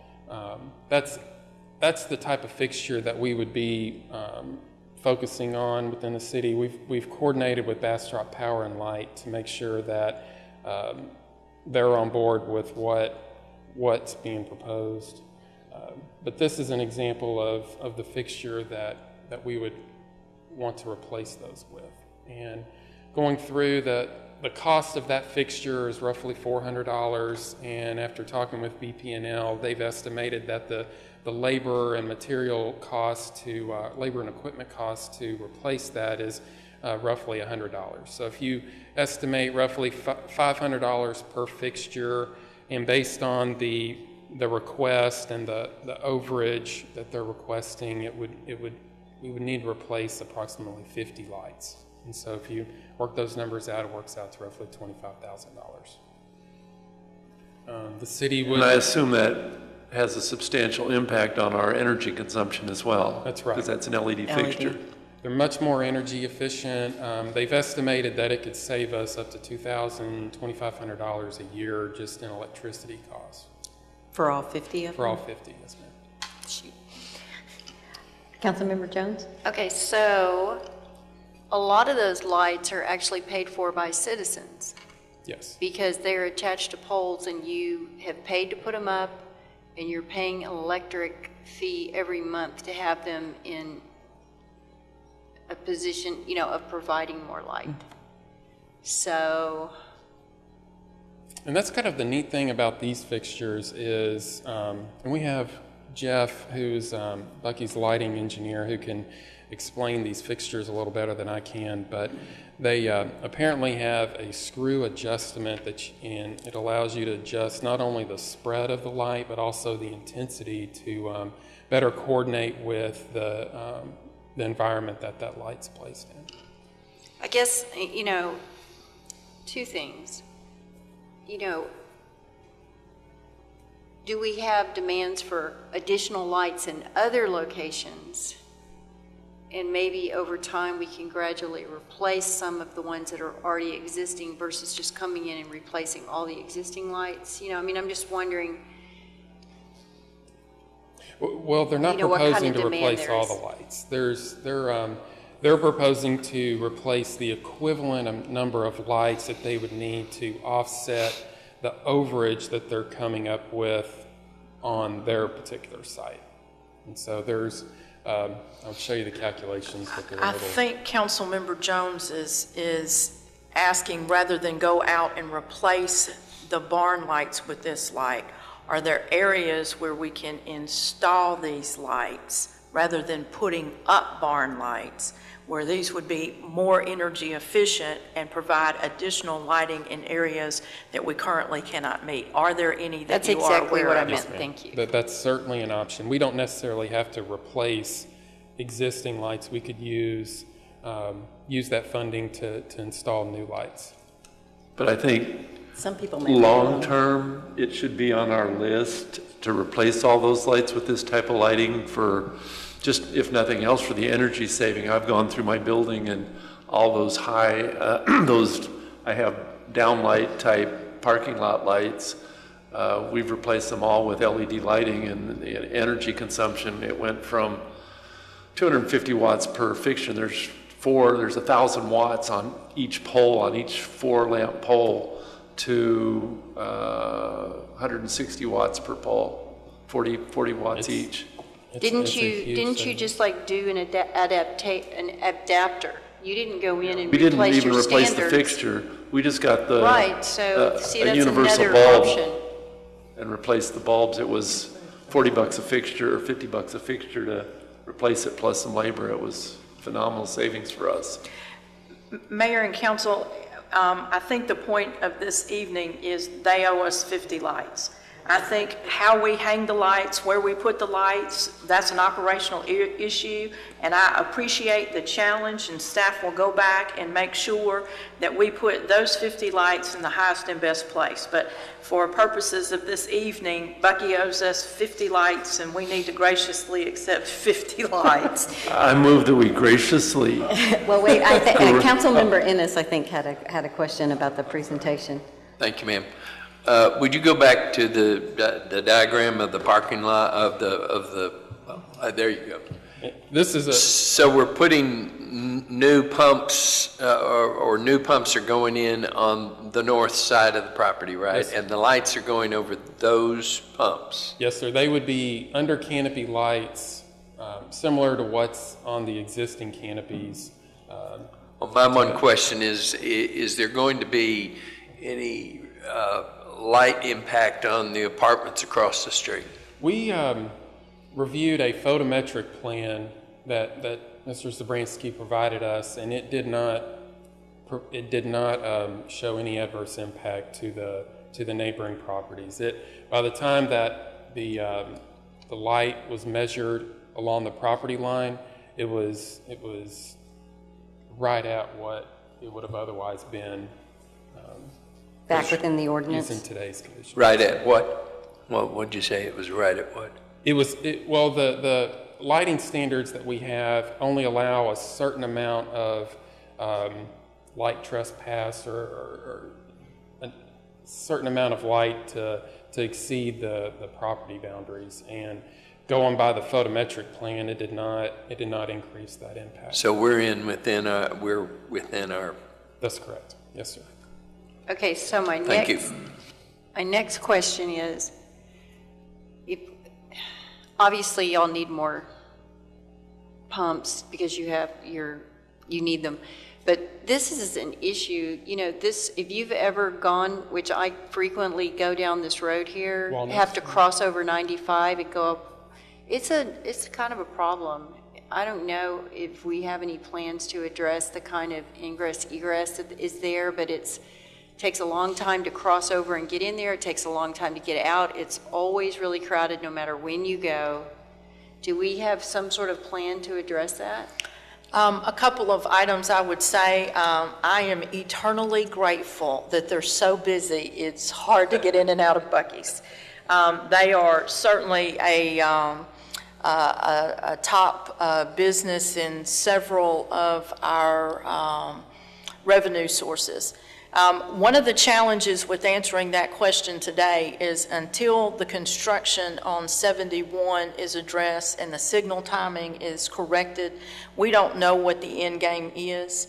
But those are the types of things as we grow that Wesley will always be cognizant of. With time, we'll have to work with the state on perhaps putting in signal lights and those kind of things. But I do hear you, but just want to caution that in construction conditions, it's very hard to provide solutions to problems until we know what the end game is. But we will certainly be mindful of that. We don't want people to not go because it's tough to get in and out. Okay. Okay. I move that we graciously accept the proposed item. And I graciously second. Okay, I have a gracious motion and second. Is there any discussion? Hearing none, Madam Secretary, if you'll call the roll. Mayor Pro Tem Schiff. Yes. Councilmember Jones. Yes. Councilmember Ennis. Yes. Councilmember Nelson. Yes.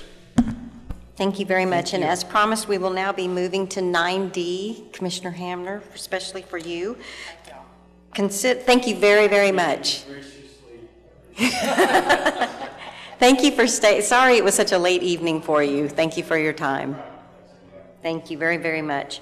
Consider action to approve Resolution R 2017-32 of the City Council of the City of Bastrop, Texas, approving an interlocal agreement with Bastrop County for a drainage improvement project on Shiloh Road, approximately 700 feet from the intersection of Shiloh Road and State Highway 304 in Bastrop, Texas, authorizing city manager to execute all necessary documents and establishing an effective date. Mr. Job and Commissioner Hamner, welcome. Thank you, Mayor and Council. What you have before you tonight is just a simple interlocal agreement allowing us to do a joint effort to replace the culverts and the drainage infrastructure at Shiloh Road. There's been concern in that area. Essentially what this does is allow the county to reimburse us or purchase the materials as we install the infrastructure for the county. It's a two-way agreement. You got anything else you'd like to add? And Mr. Job, you want to say because this will help Hunter's Crossing? Yes, it will. It indeed takes the drainage off of Hunter's Crossing, addresses the impact to the residents in the county. We were at the PIB meeting. Ms. Humble and I talked about this, and we agreed that we need to help those citizens together as a county and the city. I want to tell you that I'm excited. This is the first interlocal agreement between the county and the city, from what I understand, in years. And I'm excited to work with the staff here. We have more projects ahead of us. This young man and I are having monthly meetings together. The council, the Commissioners Court voted unanimously to support this. So we have the whole court's support to work together. We're looking forward to the future. Thank you very much, Commissioner Hamner. I hope it's the first of many. Are there any questions, Councilmember Nelson? I've promoted you to Commissioner. No, Mel can handle that. Thank you. I enthusiastically move for approval. I second. All right, I have a motion and a second. Is there any discussion? Seeing none, Madam Secretary, if you'll call the roll. Councilmember Nelson. Yes. Mayor Pro Tem Schiff. Yes. Councilmember Jones. Yes. Councilmember Ennis. Yes. Thank you very much, and please share with Commissioners Court. We really appreciate their support. Thank you, Commissioner. As promised, I'm moving to 9G, but I'm going to take them separately, aren't I, City Manager? Okay, so we are going to 9G, consider action to approve Resolution R 2017-55 of the City Council of the City of Bastrop, Texas, authorizing the Texas Housing Foundation to exercise its powers specifically limited to the Bastrop Oak Grove Apartment Complex 1 and 2, located at 1910 Wilson Street, Bastrop, Texas, authorizing a cooperative agreement attached as Exhibit A, authorizing the mayor to execute said agreement and establishing an effective effective date. Mayor and council, I'm going to ask Mark Mayfield, who is president, excuse me, of the Texas Housing Foundation, to come to the podium. He is better equipped to answer your questions than I am. He has approached the city about participating in a resolution supporting his organization purchasing a project. And I want him to tell you, because I think this is an exciting investment in our community and worthy of consideration this evening. Thank you, Mayor and council members. Again, my name is Mark Mayfield. I'm with the Texas Housing Foundation. The Texas Housing Foundation is a tri-county regional public housing authority. I got into this business by accident, if you will, back in 1987 as the director at the Marble Falls Housing Authority. I live in Marble Falls, Texas. I have my whole life. And we began to explore ways, because of the growth and the need that we had for housing in our areas, to kind of get outside of the box of relying upon government funding to create public housing complexes and things such as that. We really didn't want to go that route in Marble Falls. And so just through a series of things that went on, I ended up going before our Burnett County Commissioners, Marble Falls being in Burnett County, and a Blanco County Commissioners Court, and asked them about the opportunity to create a new public housing authority. According to state law, 2 contiguous counties can do that. And they, through a process of a lot of meetings and all, we came up with the idea of the Texas Housing Foundation, which is a regional public housing authority, but it is not tied to the federal government. We do not do public housing programs. All we do is basic workforce housing, affordable housing programs, and we started primarily in Burnett and Blanco counties, and now we have spread literally all over the state of Texas. It's kind of surprising that it's grown like it has, but the need for this type of housing is just tremendous, tremendous. And so which kind of brings us to the idea we have been approached by some parties. There's 17 properties located across the state of Texas that we have been approached. They are USDA properties funded through the USDA program. They're in communities all across. I don't know, Linda, if you were able to, if they have a list of all the communities. Well, this goes from Burnett all the way down to Baytown to Rockport and everywhere in between. There's 17 different counties here in Bastrop. It's Bastrop and Elgin. In fact, I will be before the Elgin Council next Tuesday night. I was at Lampasas City Council last night. And so I've been going to a lot of city council meetings, because in order for us to do this as a public body, we cannot go into another jurisdiction without the approval of that body to allow us to operate there. The cooperation agreement that is before you now, which meets the state law, which would allow us to be here, is specific to this property and this property alone. We're not asking to come over into the city of Bastrop and just have the ability to do whatever we would like to do.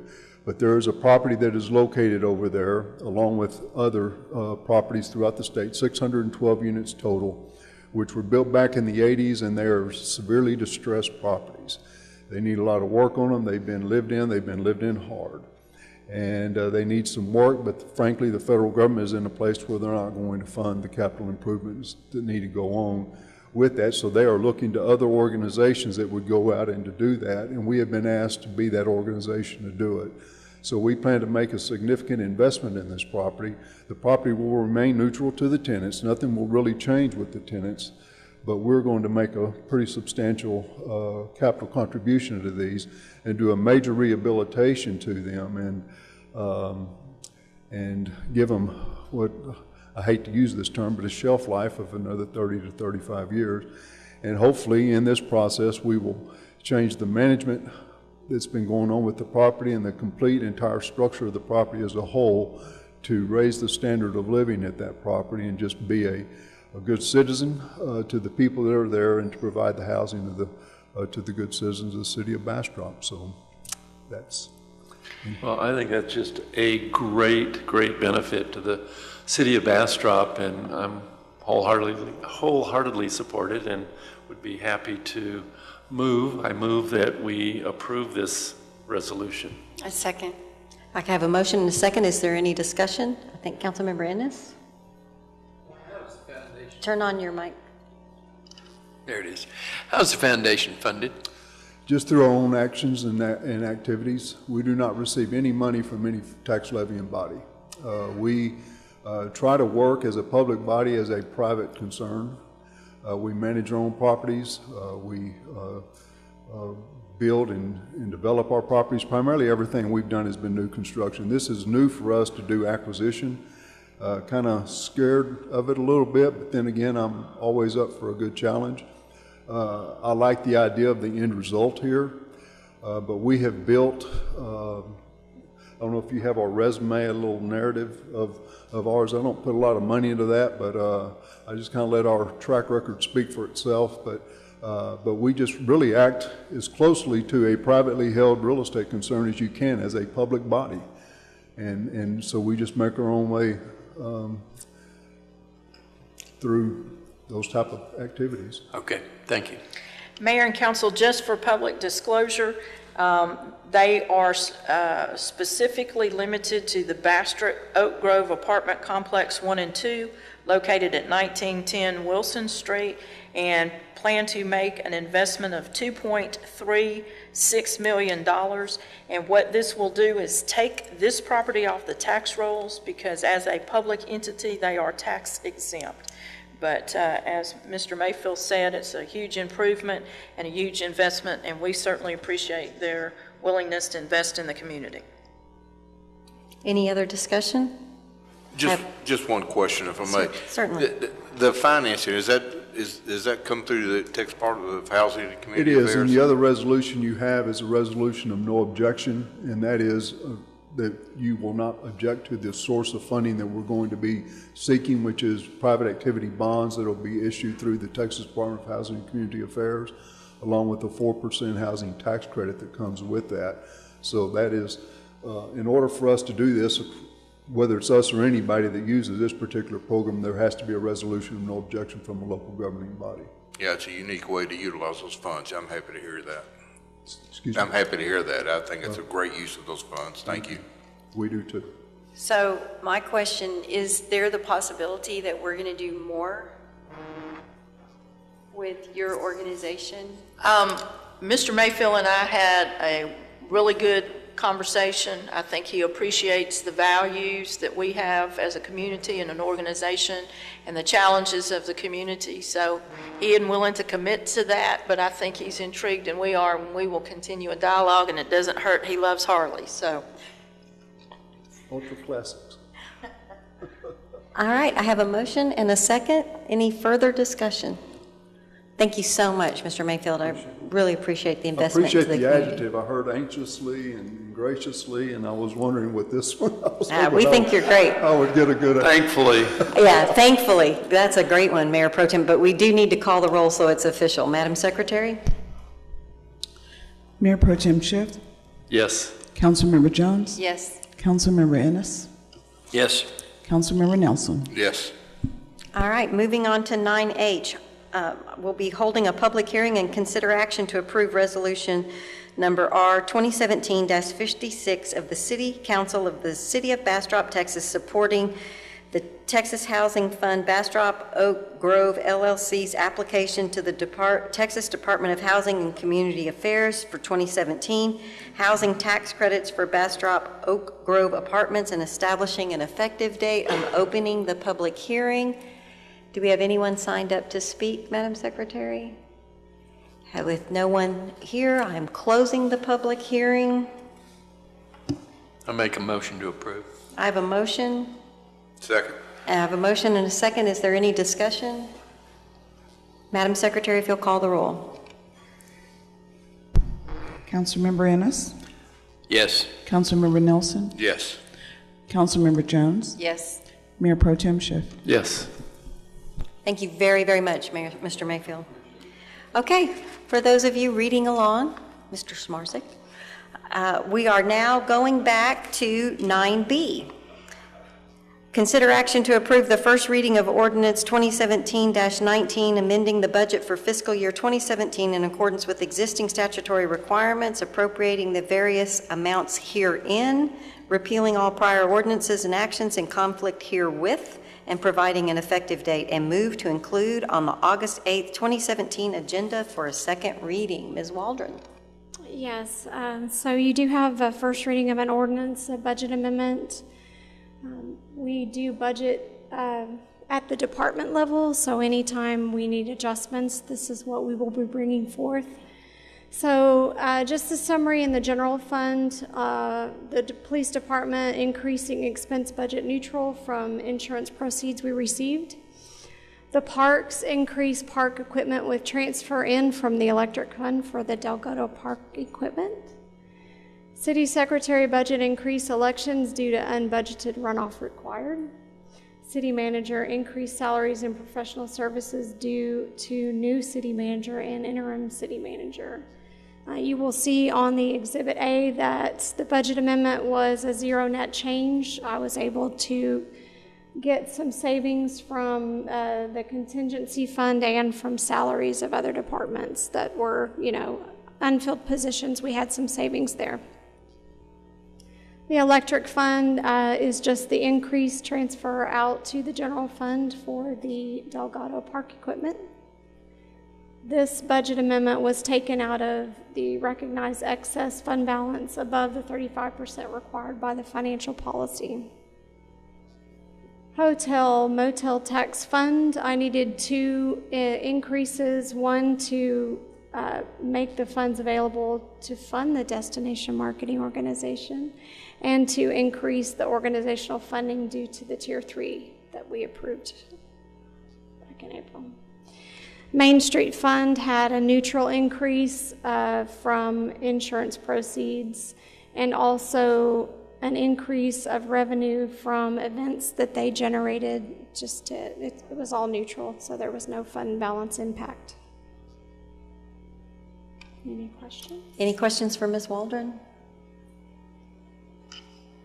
You said Tier 3 funding, that was this past year's Tier 3 funding? Fiscal 17, yes. Ones that we have not.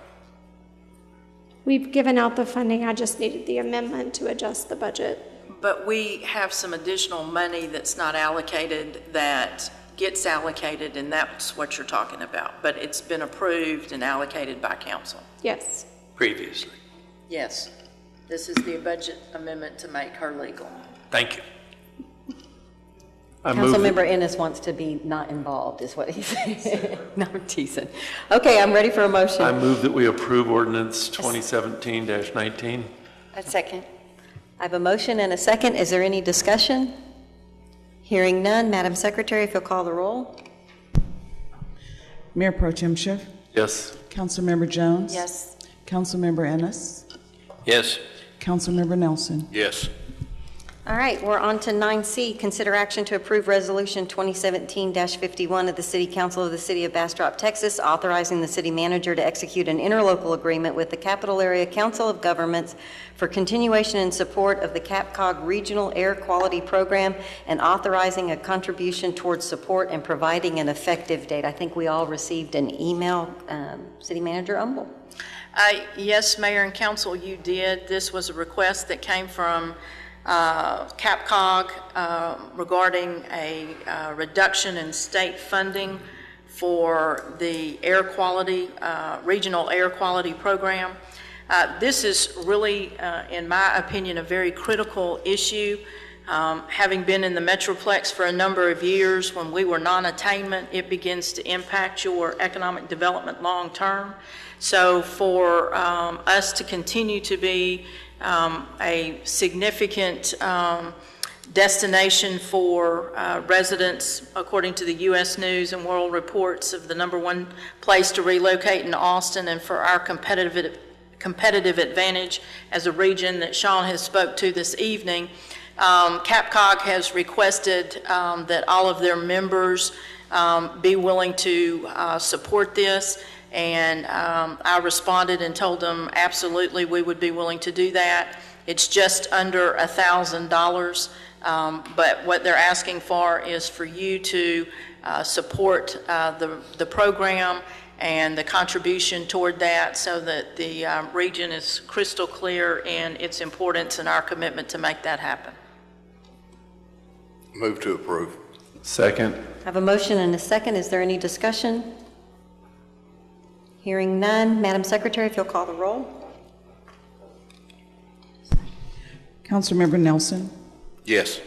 Mayor Pro Tem Schiff, Yes. Councilmember Jones, Yes. Councilmember Ennis. Yes. All right, we're on to 9E, consider action to approve Resolution 2017-52 of the City Council of the City of Bastrop, Texas, awarding a contract for the construction of a 16-inch water line along Highway 71 to M&C Fonseca, hopefully I said that right, Construction Company, Inc., in the amount of $2,033,216, authorizing the city manager to execute all necessary documents for the construction and installation of this water line and establishing an effective date.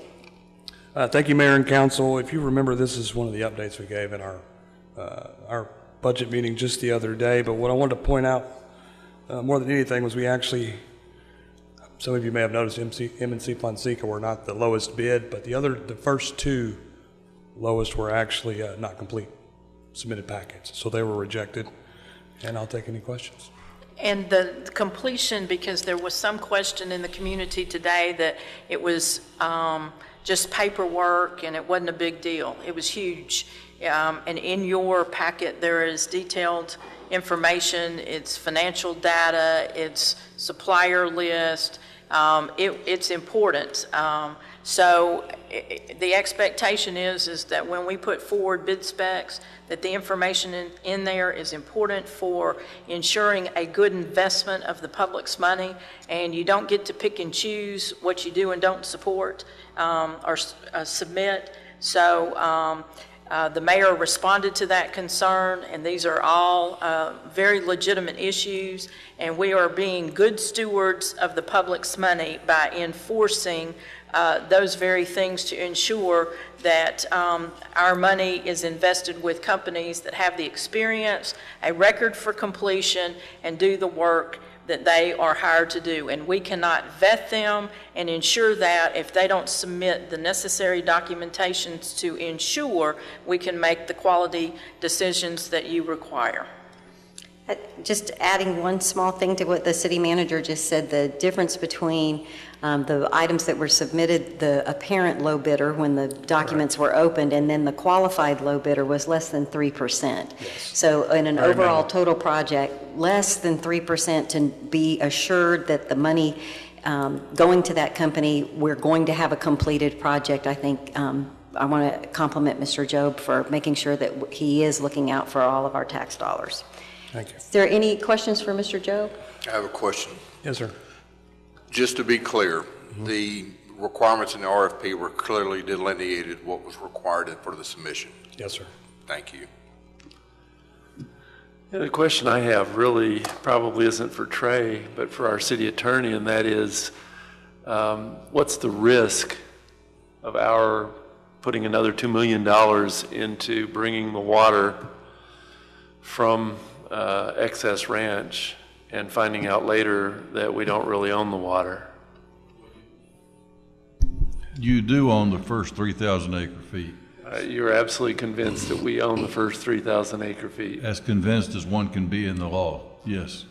That's an attorney's answer is what you got, Mayor Pro Tem I can Schiff. help you on this one. For the rest of us, the answer is yes, but what he told you was attorney This speak. is actually just a project that ties two zones together, Zone 2 and 3, and gives us redundancy in the system. Mr. Job, would this have been beneficial had it been in place Friday night? Yes, it would have been. We're making our system work. This is not the... This is not the line from the I was Excess thinking Ranch. this was the Sorry. line that was coming from Excess. I'm sorry. No. All right. It's late, it's long, and It's it's late. late. Any other questions? Would love to entertain a motion. Here. So moved. I have a motion. Oh, do you have, well, and I need a second and we'll have discussion. A second. I have a motion and a second. Are there any discussion? Councilmember Ennis? This is what you provided to us the other night in our infrastructure Yes, sir. To give discussion, you give you some project limits, it's basically from Popeyes to Sonic, and what that does is allow us to interconnect the two zones. And the funds have already been allocated. Yes, sir. Okay. Any further discussion? Hearing none. Madam Secretary, if you'll call the roll. Councilmember Nelson, Yes. Councilmember Jones, Yes. Councilmember Ennis, Yes.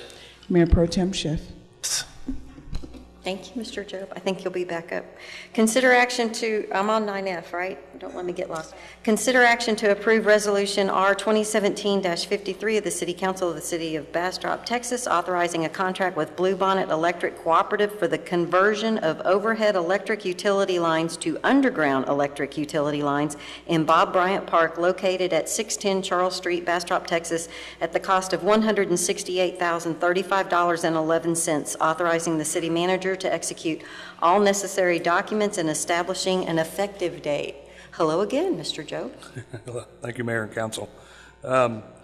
What's most important about this is that we're ineligible for Texas Parks and Wildlife grants if we don't take care of this problem. So in about 2013, when they installed Well I at Bob Bryant Park, they had overhead electric come in. What that did was make us ineligible for Texas Park and Wildlife grants. So the city, at the moment, until they correct this problem, cannot apply for Parks and Wildlife grants to develop future parks. Now, and why is it our responsibility and not Bluebonnet's responsibility to do this? It is. We paid to have that infrastructure put in 2012. We actually installed the overhead instead of underground for the water department. So the water department is budgeted, and they're going to pay for this to make to take care of it. Is this serve the well? It does. It's the power that serves the well. I'm getting it. We appreciate you helping us find dollars wherever we can, though. We really do. Any other questions? Looking for a motion. Move that we approve this. I second. I have a motion and a second. Any discussion? Seeing none, Madam Secretary, if you'll call the roll. Mayor Pro Tem Schiff. Yes. Councilmember Jones. Yes. Councilmember Ennis. Yes. Councilmember Nelson. Yes. All right, we're on 9I. It is consider action to approve Resolution R 2017-54 of the City Council of the City of Bastrop, Texas, confirming board appointments of the mayor as required in Section 308 of the city's charter as outlined in Exhibit A. I would bring to your attention the memorandum that you have and the resolution. We need to remove Matthew Phillips in place 7 on the Hunters Crossing PID. He did not get his application in, and it seems there was perhaps a miscommunication. So whenever, hopefully if there is a motion, if it would please include the revision of removing Matthew Phillips from that. I promise, Mayor Pro Tem, I'm going to be super fast. We won't go over these things. We've been over them before, and the package is in the backup. I am appointing Marlene Outlaw to Bastrop Art and Public Places. She was unanimously approved by the board on July 19th, and they will have their first meeting on Wednesday. You see the experience that she has. I'm also appointing Marvell Wembley. Marvell Wembley is Marvell Green Wembley. She graduated from Bastrop High School in 1967. And is looking forward to her class reunion. So she is a Bastrop native, lots of experience, extremely interested, and she and her husband have recently moved to Riverside Grove and plan to retire here in the Bastrop area. It is a reappointment of Mary Williams. She currently serves as the secretary, and you saw on her application that she is wanting to continue to serve. On the Construction Standards Board, there's a gentleman named Dave McKenzie who has recently moved from Page to Bastrop, and he has already built new and remodeled several homes in the Bastrop area, and we do not currently have a pure home builder on the Construction Standards Board. On Hunters Crossing, this is just a formality. Michelle Dotson serves on the HOA board, and you guys had approved the appointment that place 5B, an HOA board member, but this is naming that exact board member so that we're clear on who the person would be. On the Main Street Board, Jennifer Long was unanimously approved by the nominating committee, brought her name to the main committee, and they approved her unanimously on July 12th. She currently serves on the Economic Vitality Committee. I think Jennifer is well known in the community, and she and her family live inside the city limits in Tahitian Village. I'm also appointing James Wembley to place 8. You will note that this is only a one-year term. It was made available by a previous member that resigned, and Mr. Wembley is the husband of Marvell Green Wembley. He has 15 years' experience as the Community Relations Director for Cadillac, and he has already helped he finds fun in fundraising and has already helped some communities since he's already been here he lives in Riverside. Blaskoy is a reappointment to the Zoning Board of Adjustments. I'm reappointing him to place 3. I think several of you know him. He lives downtown. And Scott Bryant is a local business owner. He owns the 2 big car washes in town. He's been an entrepreneur for many years, and he currently serves on the County Appraisal Board of Appeals, so he's got experience with this type of stuff and is interested in serving in the community. We've already seen this one. We're looking forward. I've spoken with each of you about the council liaisons. We don't have to finalize these tonight, but they were included. I wanted you to see these for review, and we can certainly continue to negotiate them, but I know that the boards are really excited to have a council liaison involved in their committees. Keeping up with my appointments, this brings me to a total of 41, and you see that it's 61% is serving on a board for the first time, 37% downtown, 43% other than downtown, 20% in the ETJ in the county, and it's 50-50. The percentages didn't change enough when I got to the 41, but it would have been 21-21, so it's 21-20, but it's really, really close to 50-50, and that is the end of my appointments. I move that we approve all these appointments with the exception of Matthew Phillips. Second. I have a motion and a second. Thank you very, very much. Is there any discussion? Hearing none, Madam Secretary, if you'll call the roll. Mayor Pro Tem Schiff, Yes. Councilmember Nelson, Yes. Councilmember Jones, Yes. Councilmember Ennis. Yes. And for the staff and press is very excited that we will tonight be having executive session. So I need to read 10A. City Council shall I got to read them all. City Council shall convene into closed executive session pursuant to Section 551.071 of the Texas Government Code to discuss and deliberate litigation matters with the city attorney regarding Pine Forest 6 et al. Versus City of Bastrop et al. Can I skip the first sentence that's all the same, or do I have to read them up? Okay. Looking for shortcuts, Mayor Pro Tem. City Council shall convene into closed executive session pursuant to Section 551.071 of the Texas Government Code to discuss and deliberate litigation matters with the city attorney regarding Excess Ranch Fund 6 LP case number 16-31367, a case pending in the United States Bankruptcy Court, Northern District of California, and its impact on the City of Bastrop's agreement to purchase future water. And 10C, City Council shall convene into a closed executive session pursuant to Section 551.071 of the Texas Government Code to discuss and deliberate litigation matters with the city attorney regarding multiple plaintiffs versus 4-Star Group et al., including City of Bastrop, in the 21st Judicial District Court of Bastrop County, Texas, cause number 540-21, cause number 541-21, cause number 543-21, cause number 539-21, cause number 542-21 in the 423rd Judicial District Court of Bastrop County, Texas, cause number 423-5020, cause number 423-5024, cause number 423-5022, cause number 423-5021, cause number 423-5023, cause number 451-335 in the 335th Judicial District of Court of Bastrop County, Texas, cause number 540-335, cause number 539-335, cause number 542-335, and cause number 451-335 regarding drainage in Hunter's Crossing. We are now in executive session. Mayor, could you announce the time, please? Yes, it is 9:59. I know, wow, wow.